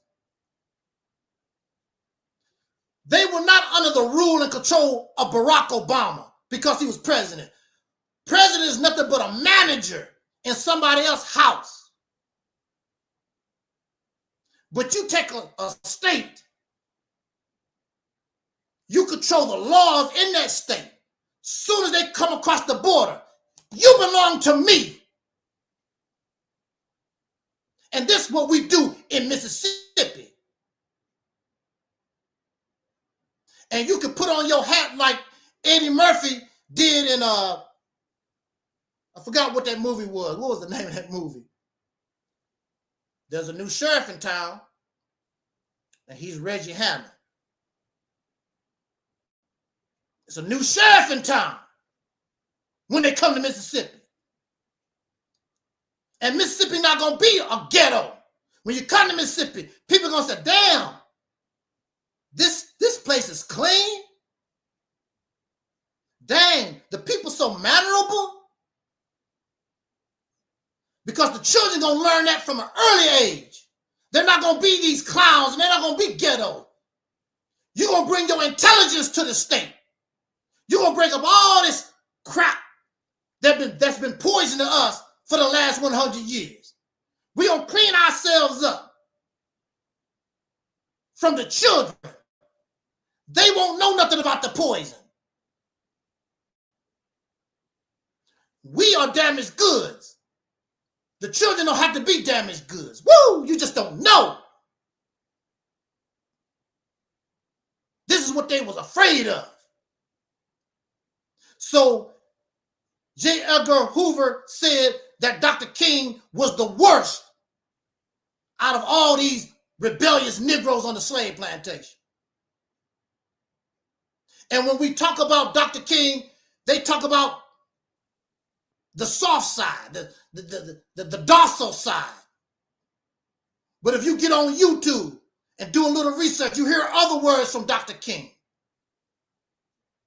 He's not this integrationist person they always talking about. But see, when somebody died, they can't defend themselves. So people take them, and you can paint a person any kind of way that you want to. They can't say nothing. Malcolm X can't say, I would do this or that. Dr. King can't say it because they're gone. So the people that's living, Marcus Garvey, they take Marcus Garvey teachings and make it anything they want to because he's not here to say, that ain't my teacher. I didn't tell y'all to do that. You don't like living people because the living can tell you, no, brother, we don't do that. No, sister, we're not going to do that.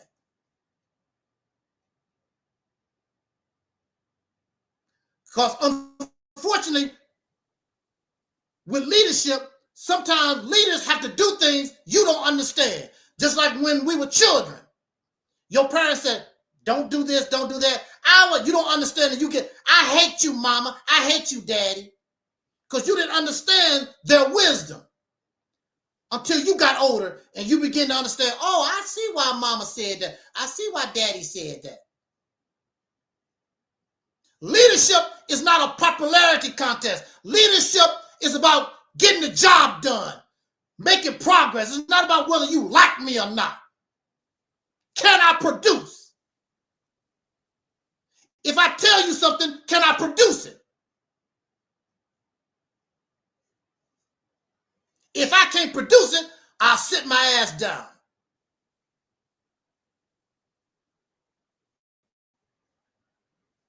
A lot of people talk about Angel Snuff 7. Call my bluff. Call my bluff. Help me like you helped all these other leeches for all these years. Give me your money. Give me your time. Give me your support. Call my bluff. And let's see what Angel can do. Since I'm running my mouth, I say I can do this and blah, blah, blah. Operation Exodus, Mississippi campaign, blah, blah. We'll call my bluff. Prove me a lie. You're not going to do that. Because you're afraid of success. You really are afraid of freedom. Because once you begin to do your own thing, you can't blame the white man no more. They still talking about the white people this and COINTELPRO and what white folk. I don't give a damn about what white people doing. I don't care about what the Chinese doing, what African doing. I don't care about that stuff. I care about what we doing. If they get in the way, then we deal with them. We handle them.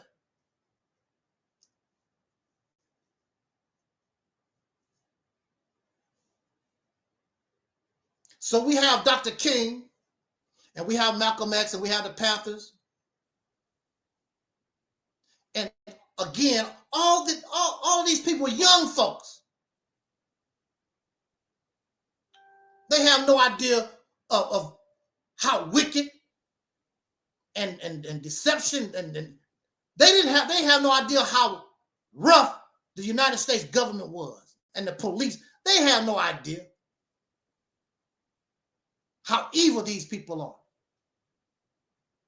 They did their best, and we should learn from their experience. They sacrificed and they died. The real Jesus, they sacrificed and they died so we could live. And it's a damn shame that you just enjoy the cesspool. Our children don't value education. A few of the girls go to college or whatever, and the boys in the street, they want to be drug dealers or some other stuff. They don't get no skill.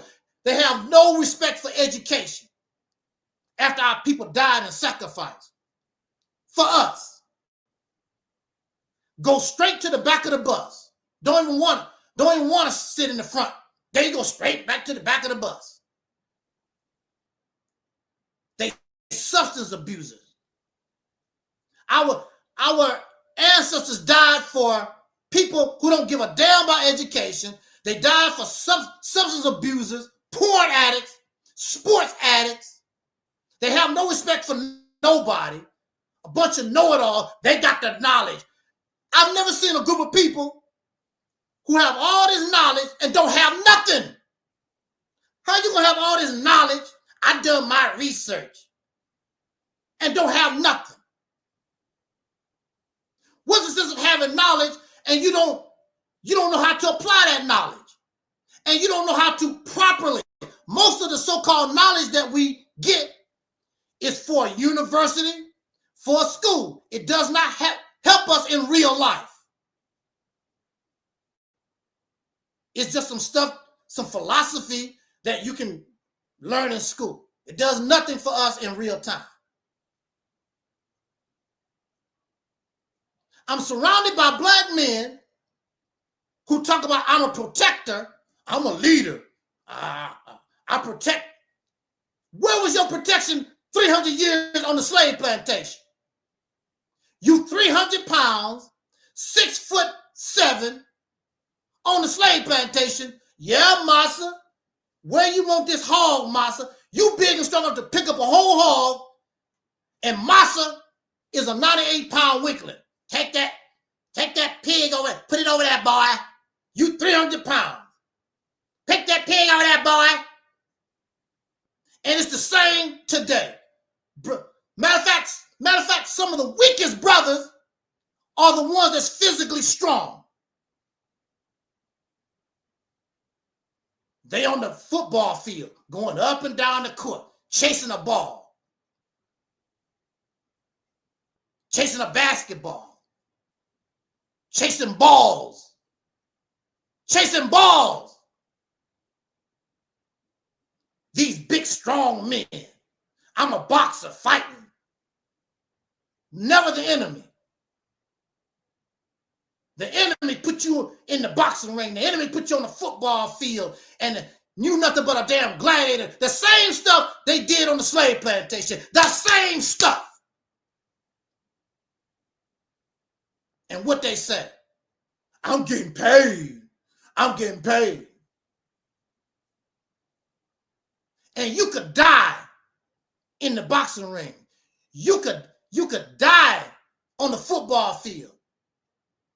And the people that put you out there, they don't have to do nothing. They just sit back and collect money.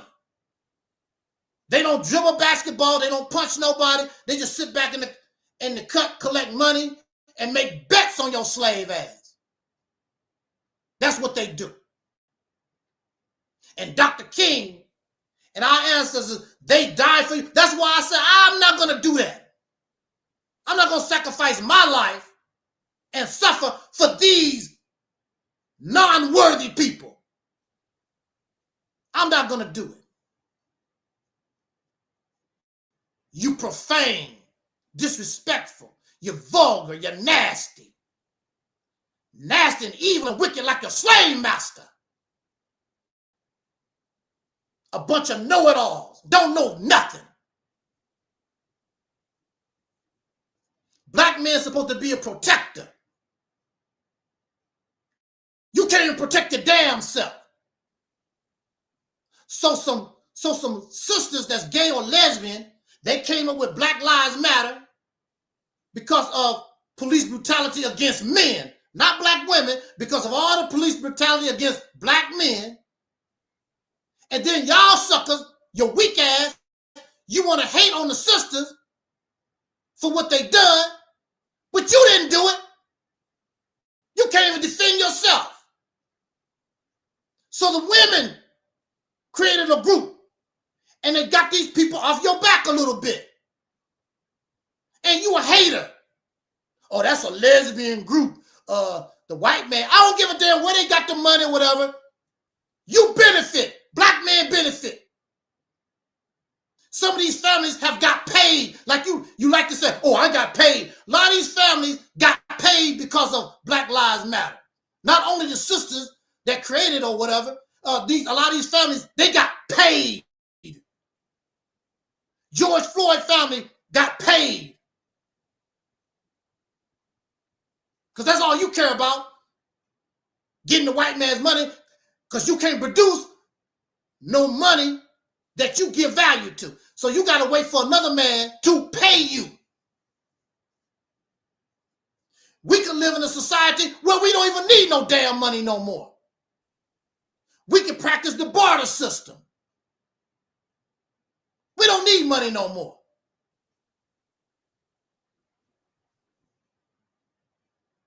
You can put yourself in a situation, you can create your own monetary system. When you come to Mississippi,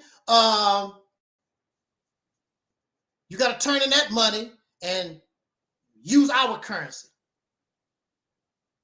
It's a lot of things you could do when you control the house. And then, of course, maybe other states, the federal government might sue you, whatever. Well, let's go to court then, and let the courts decide. Far as I know, it could be on the book, but far as I know,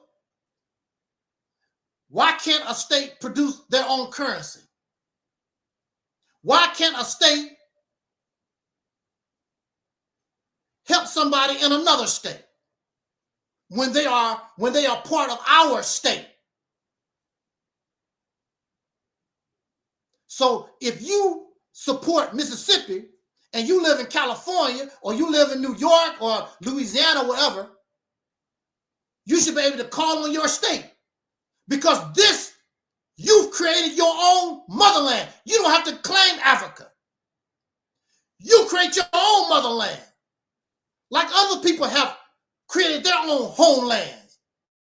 Why can't we do it? And it could have been done a long time ago. Shout out to our sister, Dark Skin TV, Sister Rashida Strober, the world's dark skin activist. Thank you so much for joining us. I'm getting ready to wrap this one up here. Why can't we do that? And so you question me because you don't know how. and you don't want to admit you don't know how. And there's nothing wrong with that. What's wrong with saying, I really don't know how? Well, I'm telling you, our ancestors have already shown us how. This Mississippi campaign is what they were doing. The only thing I've done was put it in a format, put it in a plan. That's the only thing I've done. We're doing the same thing they was doing. If it was not for domestic terrorism, we would have not only Mississippi, who knows how many other states we would be in control of. But in order to be in control of these states, you have to be a leader. You can't be a damn slave looking for somebody to follow.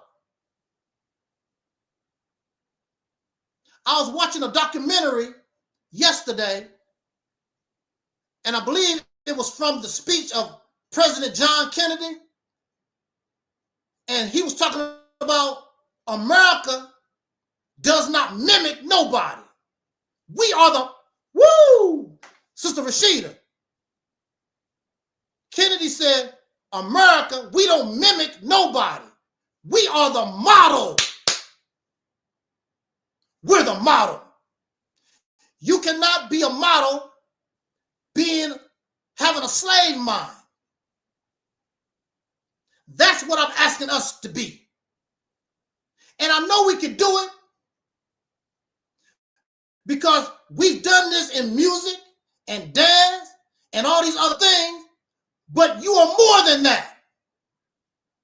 Look deep inside yourself, take your hands, take your brain, and you don't mimic, stop mimicking folks and become the model.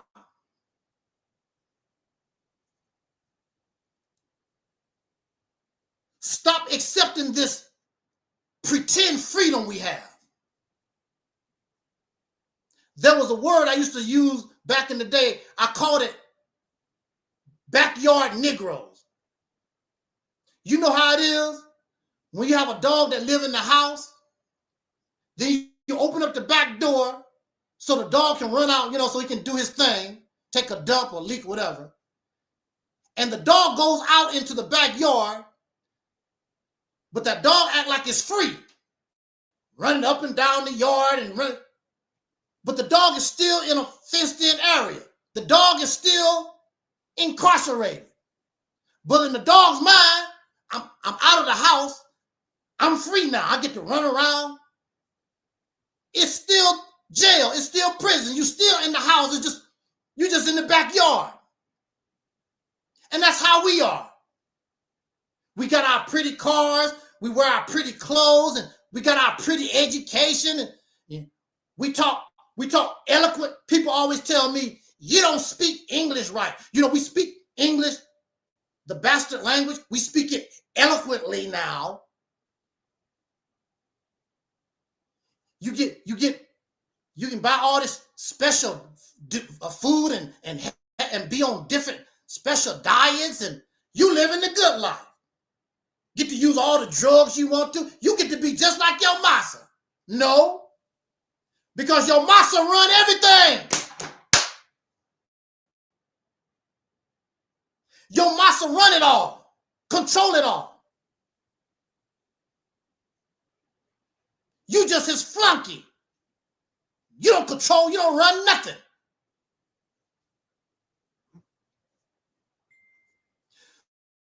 So they laugh at Operation Exodus Mississippi campaign. Most of them don't even know what it is. Don't know how it operates, don't know nothing.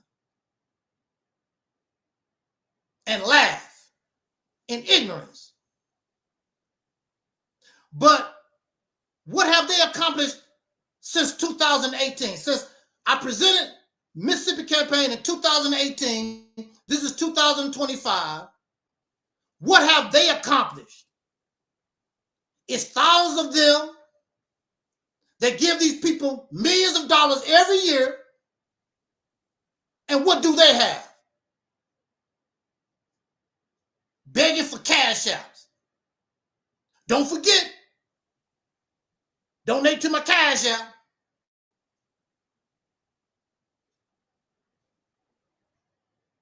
There's no need to beg people for cash out. If they want to help you, they're going to help you. I want to help them do that. You shouldn't have to ask every video. You shouldn't have to beg. But they do. Don't forget, my cash out, hit my cash out. A year later, what do they give you? Here I am. I actually went in my pocket and gave my audience money.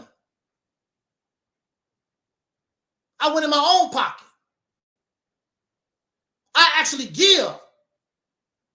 I go out and work. And then I come back and give money to the people that I worked. But I'm not worthy of your support. But you're going to support a beggar. The only thing they do is take. And you love them. But then, so Elijah Muhammad said, why do you like the white man? Why do the so-called Negro love the white man? Because he gives them nothing. And that's the way you are. Why do you love all these people? Because they give you nothing. They sell you false hopes and dreams, unrealistic ideas, no different from church. And then they make mockery of the church. The church take in millions of dollars. They don't do nothing. You take in this black conscious stuff, take in millions of dollars every year too. And you ain't produce a damn thing either. Matter of fact, this black conscious stuff been around almost 100 years. They created no towns, no neighborhoods, no nothing. All those people Marcus Garvey had, no towns, no neighborhoods. Nation of Islam had all these thousands of people following, no neighborhoods. They don't control no neighborhoods, no towns, no cities, or nothing. All this black conscious stuff, they talk, but have produced nothing.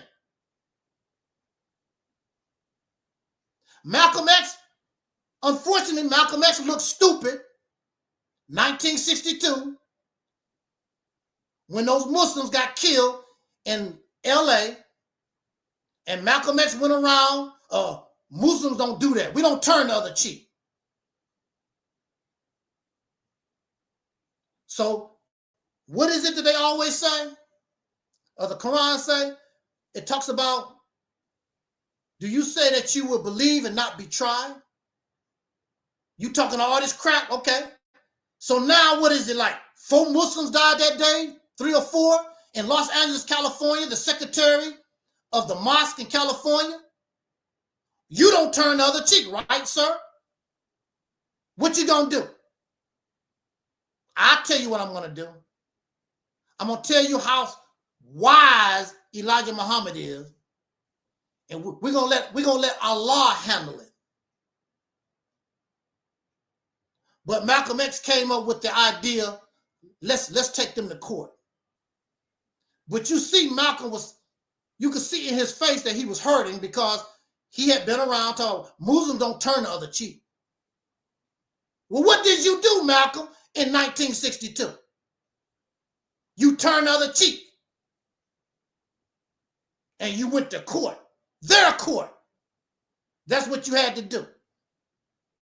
The same thing that Dr. King and nonviolent protests would have done. Same kind of stuff. But then when it was Malcolm's turn, they did not say, we're going to put this in Allah's hand. No, I'm going to go get me a 22 and a 45. I'm going to get me a knife. I'm going to make me a Molotov cocktail. That's what they did for Malcolm. They didn't turn the other cheek for him. We don't turn the other cheek for us. We don't wait for Allah. We don't wait for God when it comes to us. I don't know how many times I've been threatened on social media. I'll come to your house. If I saw you in the street. I was threatened 2 times in the mosque, inside the mosque, physical harm. What they said, 3 strikes you out. I said, I'm not going to go back and try a third time. Just trying to be a brother. Just trying to support brothers. But it just goes to show you these people not your brother. They're not your sister. They know that this vision, Operation Exodus, they know it'll work. They want to control it. They want the credit for it. That's the problem. They know they can't get the credit. And they know they can't control nothing. So they would rather keep you away from your own liberation in their selfishness and their arrogance. Because this Mississippi campaign is our ancestors. It's what I learned from their actions that was working, that was producing. And that's why the enemy had to stop them. They ain't tried to stop you because you ain't doing a damn thing. When was the last time any of these black leaders or any went to jail, be harassed? Ain't none of them. They pretend, oh, the government after me, blah. They pretend, telling these lies. There was an assassination attempt on how? What? They don't never show you no evidence. Why would the government want to do anything to y'all? None of these pro-blackity black, you ain't doing a damn thing. You happily destroying yourself. So why should I, as the government, waste a bullet, waste my resources when you are out here destroying yourself? Duh. You're doing a good job destroying yourself. One of your own people will put a bullet in your brain before the government. So why should they? You're not producing nothing, so why should they assassinate you? Because you talk.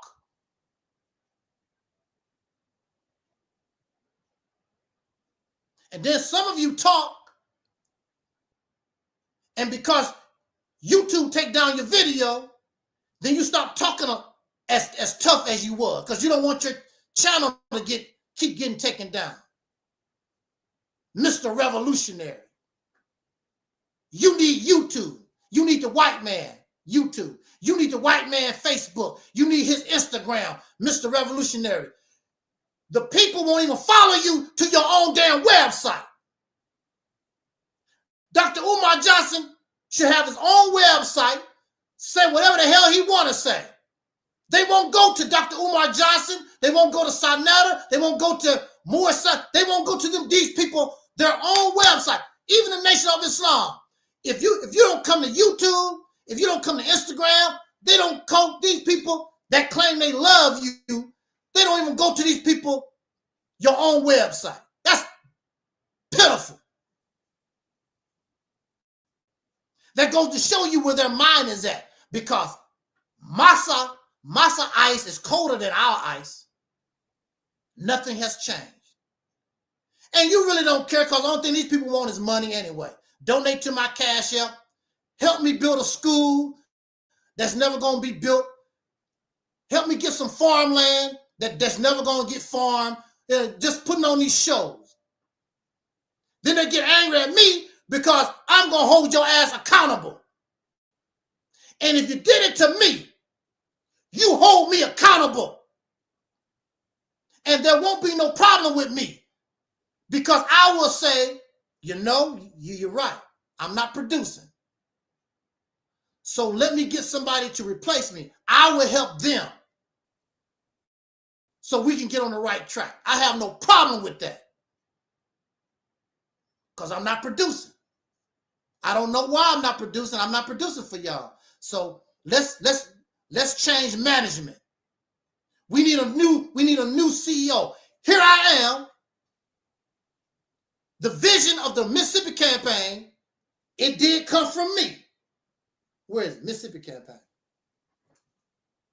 But if I can't get things to pull anything off, I'll be happy to sit back in the cut and let somebody else do it and help them as long as the job get done. But this Mississippi campaign, I have not seen nothing else that can put us where we need to be. Because you need to get there quick. We need to get there because we're far behind in this race. So we need something that has jet propulsion that can get us where we should have been 50, 60 years ago.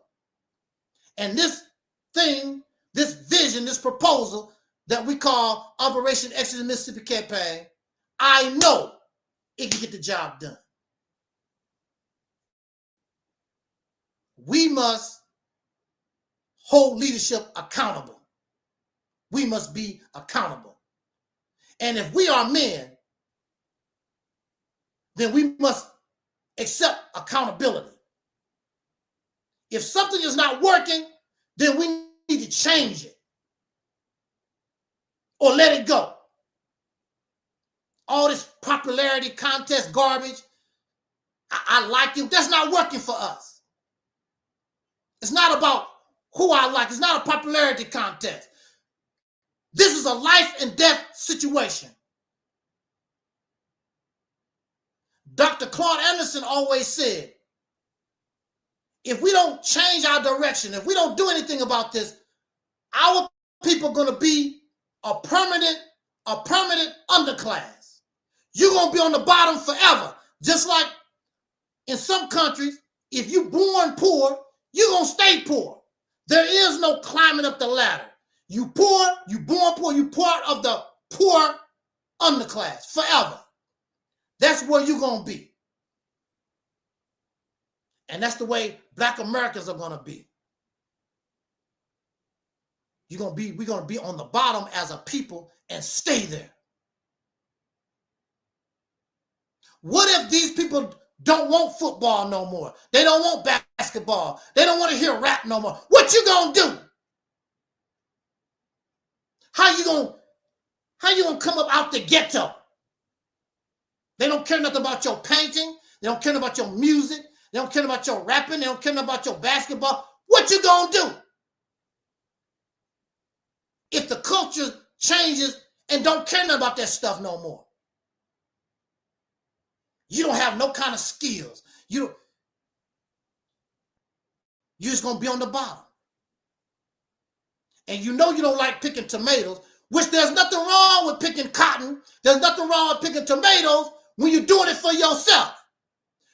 The problem is when you're doing it for massa, when you're doing it for somebody else's benefit. Ain't nothing wrong with picking cotton. That's how we make our clothes. That's how we make things for ourselves. Cotton is not the problem. The problem with cotton was you picking it for massa. There's nothing wrong when you picking it for yourself. But this vision that we call Mississippi Campaign, it puts all of us to work. And because it puts all of us to work, you'll be shocked how we begin to rise so fast. Even the little infants that can barely crawl, find something for them to do. We're going to work. But if you don't want to work, then keep your happy ass in the cesspool and stink. And since you stink, that's the reason why we didn't deserve a Dr. King. And that's why you don't deserve freedom. You're a slave. And you're really gonna figure out, you're really gonna find out how much of a slave you really are. Because with these new immigrants, because even though Donald Trump deport these people, a lot of them still gonna be coming back. They will be legal or whatever. They still gonna start pushing you out the damn way. Because if you don't want to progress, then you get the hell out the way. We want to. And they hungry.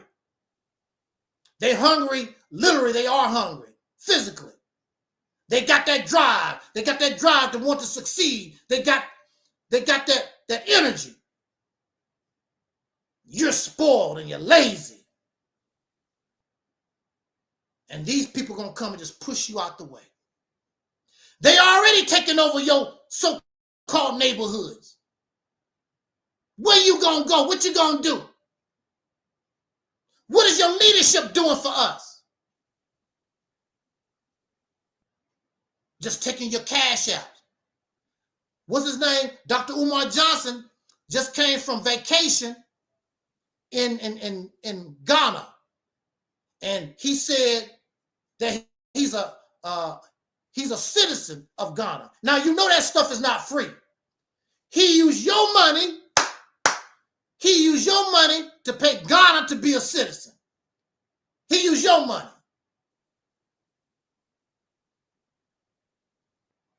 The only thing these people do is take. And if that's what you want, so be it. But as long as I have breath, as long as I have strength, I have to hold black men accountable, because the men say, I'm the leader,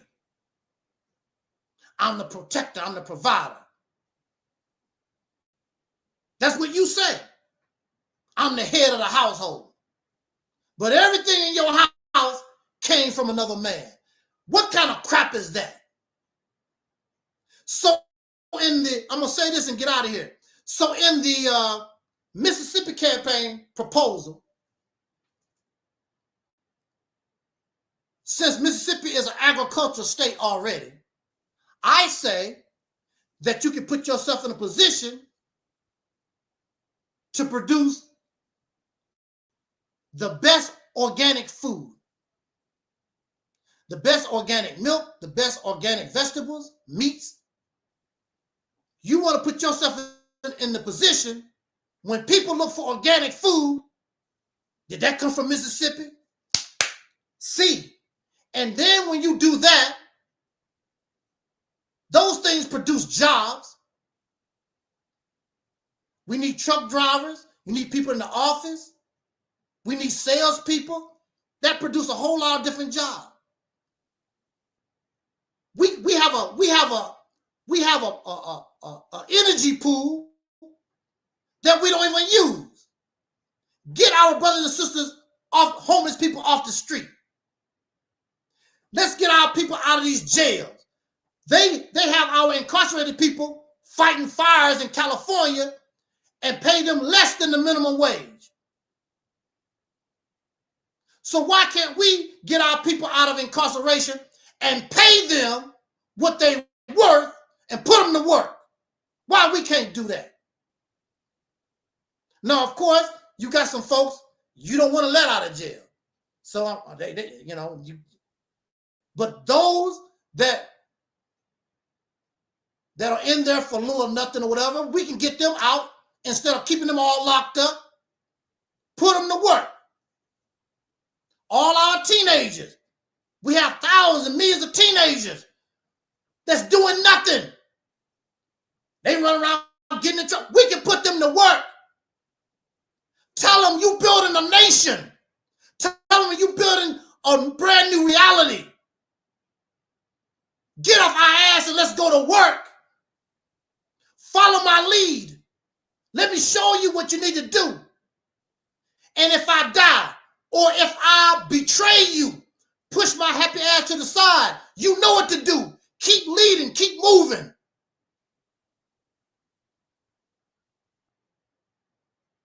Pretty soon, you don't have to ask for respect. The federal government, these people all over the earth will give you the respect because you earned it. They have no choice. Become the shining example. All the other states gonna want to be like you. How Mississippi do that?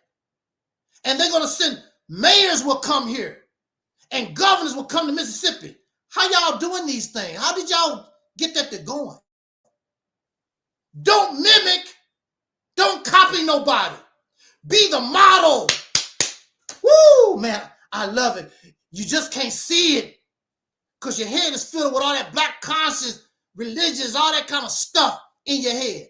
And that's all right for your spirituality. But those things cannot drive the essence of a people who are different. All of us are not going to be Muslims. All of us are not going to be Moors and Hebrew Israelites, but all of us can be citizens of the United States. All of us can be political. We can take control of the Democratic Party. Since we love the Democratic Party so much, we can actually take control of the Democratic Party or start our own party like our sister Fannie Lou Hamer, the Democratic Freedom Mississippi Party. You put yourself in these positions, but only somebody with vision, with leadership, real leadership potential can guide us that way. And see, once you understand what to do, you on your own. I'm going to say this, we're going to get out of here. See, it's just like when you teach somebody how to ride a bicycle. You know how you hold on to the back of the bike and you push the person and you help them balance and whatever.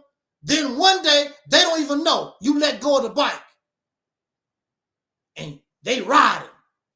Hey, I remember I was teaching some children how to ride a bike and I let it go. They didn't know, they just riding. I said, hey, you're doing it by yourself. They looked around. Yeah, I got this. Woo! See? You're on your own without me. See, we didn't learn how to ride the bike. When Malcolm was here, when Dr. King was here, when they had a lot of followers, but they didn't have nobody that was learning how to ride the bike. And so when they died, the organization failed. We don't want to be like that no more. And how simple the Mississippi campaign is, you should easily, with or without me, you should easily get on the bike, pedal, and go wherever you want to. So you can bring into reality what Dr. King said in one of his speeches. He said, we're going to make it to the promised land. I might not get there with you, but you're going to make it to the promised land. And I say, not only are you going to make it to the promised land, I say, you going to build it. That's why you're going to make it to the promised land, because I'm going to build it. Just like everybody else on this earth have built their promised land. And you need to build your promised land based on honesty, righteous behavior, and all the things that the scriptures tell us we're supposed to do. And stick to it and be real about it. And you don't have to be religious. You don't have to be religious. Thou shalt not kill. Thou shalt not. That has nothing to do being religious and believing in nothing. Don't kill another black person. That's part of our code. And some of us, we've developed these codes. We're going to honor these codes. And you will be successful. And I don't mind helping you. I don't mind helping us when we're trying to do right and do something for ourselves. I don't mind. I live for it. I don't mind spending the little life that I have left to help us get on the right path, as the Quran says. But if you still want to be a clown, you want to be a Negro, all this black conscious, feel good stuff, impress you, well, you keep doing that. I'm not here to beg you to do nothing. I shouldn't have to beg you want to be free and take control of your own life. Nobody should have to beg nobody for that. You should want to take control of your destiny. But it's easier. See, it's easier. I keep saying this, we need to get out of it. See, it's easier to go back to your mom and your daddy when things get bad. It's harder. I'm not going to go to my mama's house. I'm going to deal with this situation. Because you know, a few years ago, many of you guys, things was hard. Life was really hard for you. And a lot of these folks, you got babies and husbands, all of them running to mom and daddy house. See, that's easy to do. Run and leech and parasite off your mom and daddy. You grown with children and a husband and a wife. And they running back to mommy and daddy. Oh, life is so hard. Things cost so. You knew things cost so much when you was having babies. You knew those things when you was getting all these expenses. Now things get hard. You go leech off your mom and daddy. So it's easier just to keep living off the white folks. Then when the white folks do you wrong, why you do me wrong? Because you in their house. You don't control nothing. Just like when you go back to your mom and daddy house. It's their rules. You don't run nothing. You want your freedom, you want to do your own thing, get your own house. But you're too pitiful to build your own house. You right back with mommy and daddy again. With all your children. Dog and cat. You bringing the dog and the cat too. Are you serious? So they get angry at Angel Snuffing Up 7 because I say I want to be an adult. Because I say I want to take control of my own destiny. Because I say I'm a leader with a vision and a purpose. And I will be able to do what I'm saying that I can do. They get angry at me because they comfortable in the cesspool, because they still don't mind living in mommy and daddy house. Under mommy and daddy laws. Then you go to the white man do you wrong, then you go to his court looking for justice. And lately he give a few, really, he just give you a few dollars and you sit your happy ass down. Put a pacifier in your mouth. And you don't never hear about these people no more. I don't hear them talk about Eric Garner. I don't hear them talking about Sean Bell. I don't hear them talk about Trayvon Martin no more. They put some money, they put a pacifier in your damn mouth, send you to Disneyland, and it's over. I'll be damned if somebody killed my relative that I love and I'm going to shut up. I use that money to keep them alive. You will always know my relative died and was brutalized by the police. I'll never shut up. But these folks, because they didn't give a damn about George Floyd, they didn't give a damn about Eric Garner, they didn't give a damn about Trayvon Martin for real anyway. Get them a few dollars and now they quiet. George Zimmerman running around selling the gun that killed my son. And his daddy, oh well. Oh, it's pitiful, pitiful. I know how Malcolm felt. I know how Malcolm felt in 1962. But he was part of that organization. He had to follow his leader. And what Malcolm didn't know, that leader was not going to mess up all his wealth and living comfortable, trying to attack white, because he know what these folks will do. I'm not losing my lifestyle because a couple of Negroes got shot. The hell with that. Because he knew what we know what the United States government would do. The hell with them Negroes. But you can kill a black man. No big deal. Killed Malcolm, no big deal. But if they had killed police officers and they thought the Nation of Islam did it, you know what was going to happen. And Elijah Muhammad said, no. I'm living good, baby. I was poor as hell. Eating bean water. Pork rind. Now I'm sitting in a gold chair. I get the best of food. All these people praising me and serving me. I'm not getting, who cares about them niggas got shot in California? Malcolm working for free. They ain't giving him nothing. Going around the country, building temples, and don't have nothing.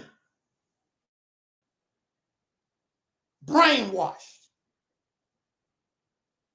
In the movie Malcolm X, Sister Betty told him, these people not your friends.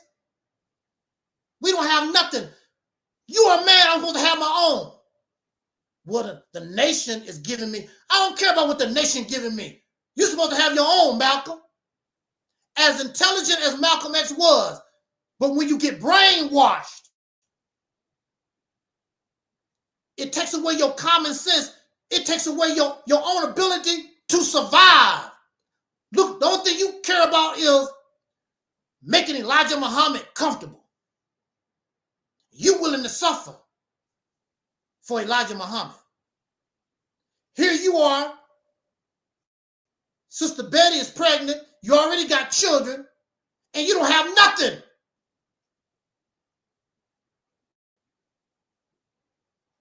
You don't think about, well, what if something happened? A lot of men have a problem with women because they want their own. Well, I'm the provider. You could die, or you could cheat on me and go with another woman. Everybody has the right to look out for your own life. So if you're a woman, he cheat on you, or he dies, you still supposed to be able to take care of yourself with no problem. You need to look out for yourself.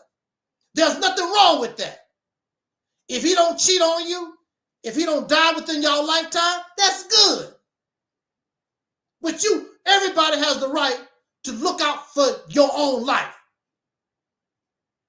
A lot of these women, they get cheated on, or the husband died, and they like what happened to Sister Betty.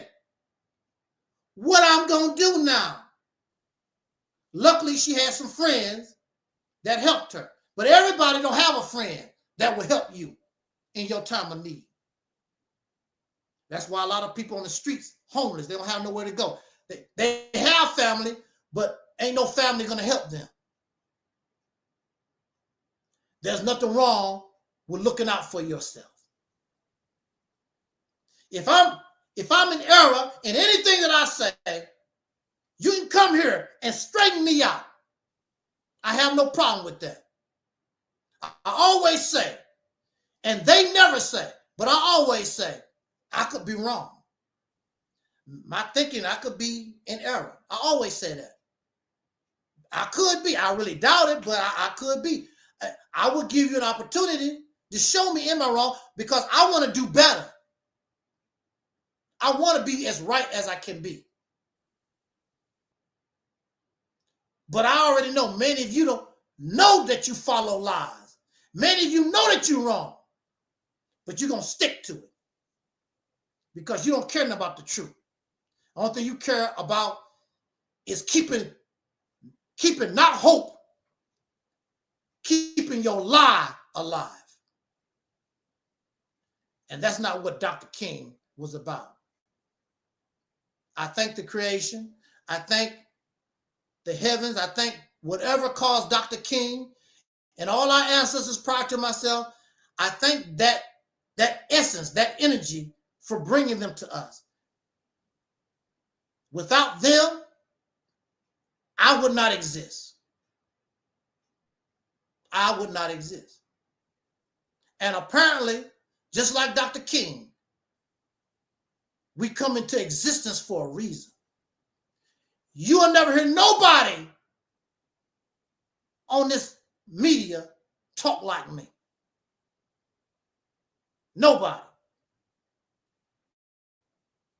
When what it is, the scriptures say, those who know God, you'll know his voice. And I know when I talk, and I know when I present these things, you hear the voice of God.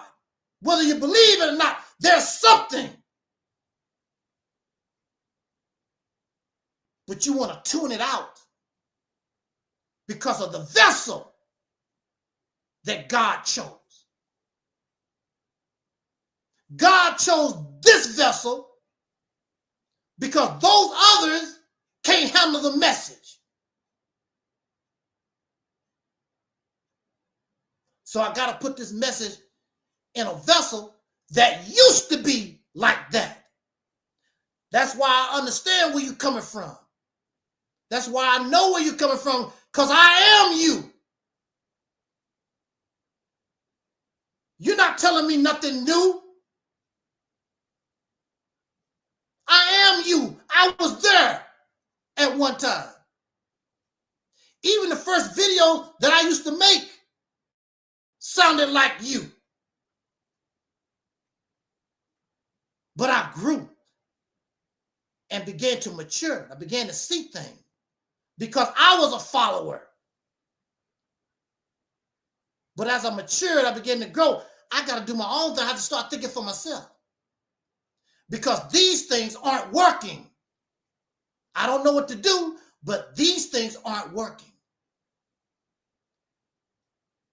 So it was 2018, having a conversation with Brother Taalik on the phone.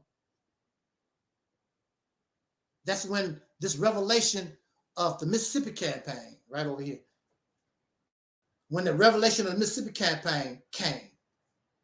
And then I started adding to it and began to use my imagination and creativity and began to understand, because I already knew the history. I said, no, I see how we can make this work. Then you had a brother, Charles Blow, put out a book after 2018, talking about taking control of moving back to the southern states. Then you had Brother Kaba. What's his name? I think his name used to be Phil Valentine. Anyway, Brother Kaba, he talked about the same thing. So, but I already was bringing that. And prior to that, I was talking about we should help the country of Liberia because they are us. Many of the slaves came from Mississippi and I believe Louisiana, and they were taken to Africa and created Liberia. I was talking about that. And that's Africa. But see, these people don't want to do nothing at all.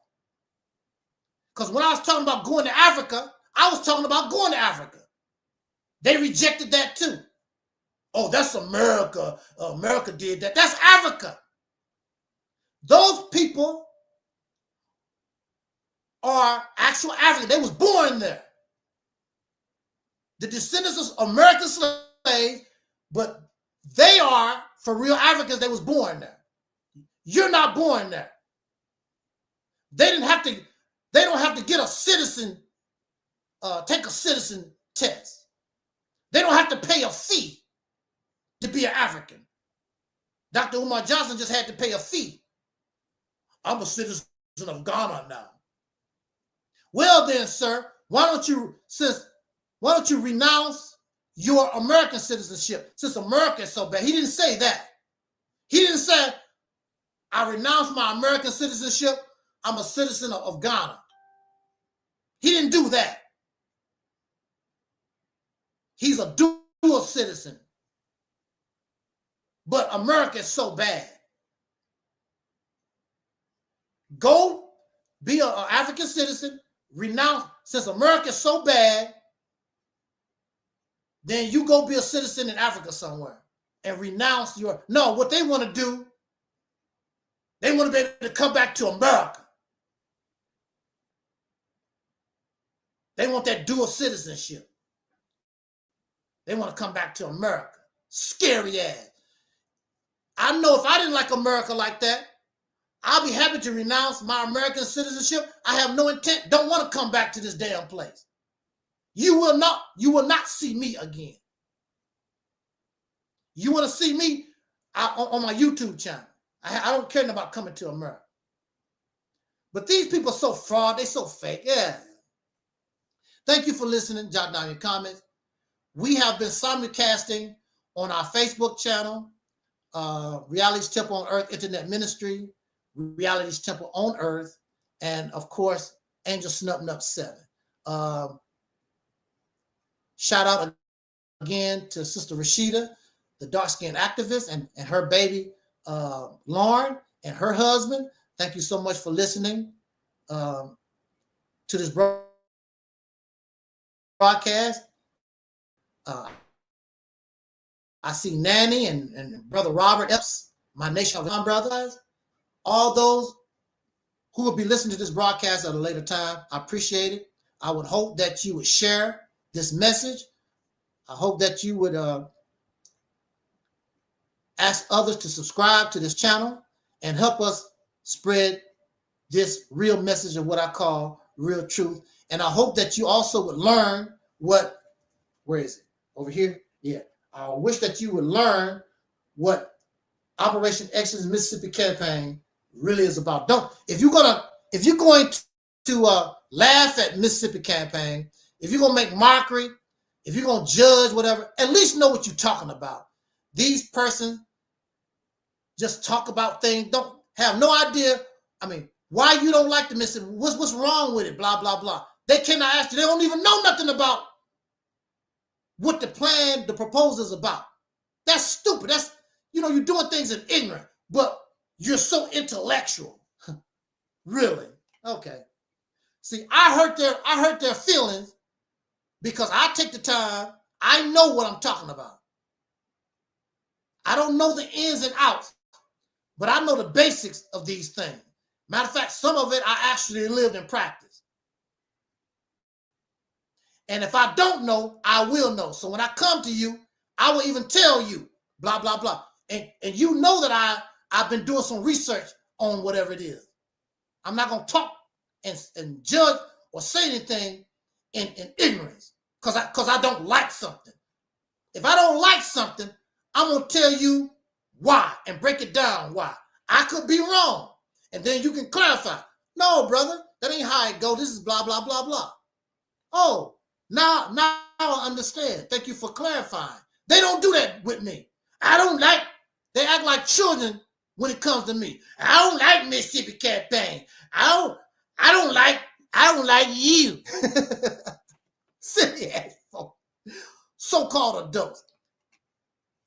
We out of here, y'all. Thank you for listening. And may Dr. King rest in peace, and send shout out to his family, Sister Bernice King and the King family, and all those who have helped us in this struggle since we have been here. Whether it's little, whether it's big, it don't make any difference. Anybody that has done anything to try to help us in this situation, I respect you. I have no choice. I have to respect you for trying to do something for ourselves. Now, I am saying, if we did this Mississippi campaign, we will totally get up out of the mud on our way to, you just don't understand.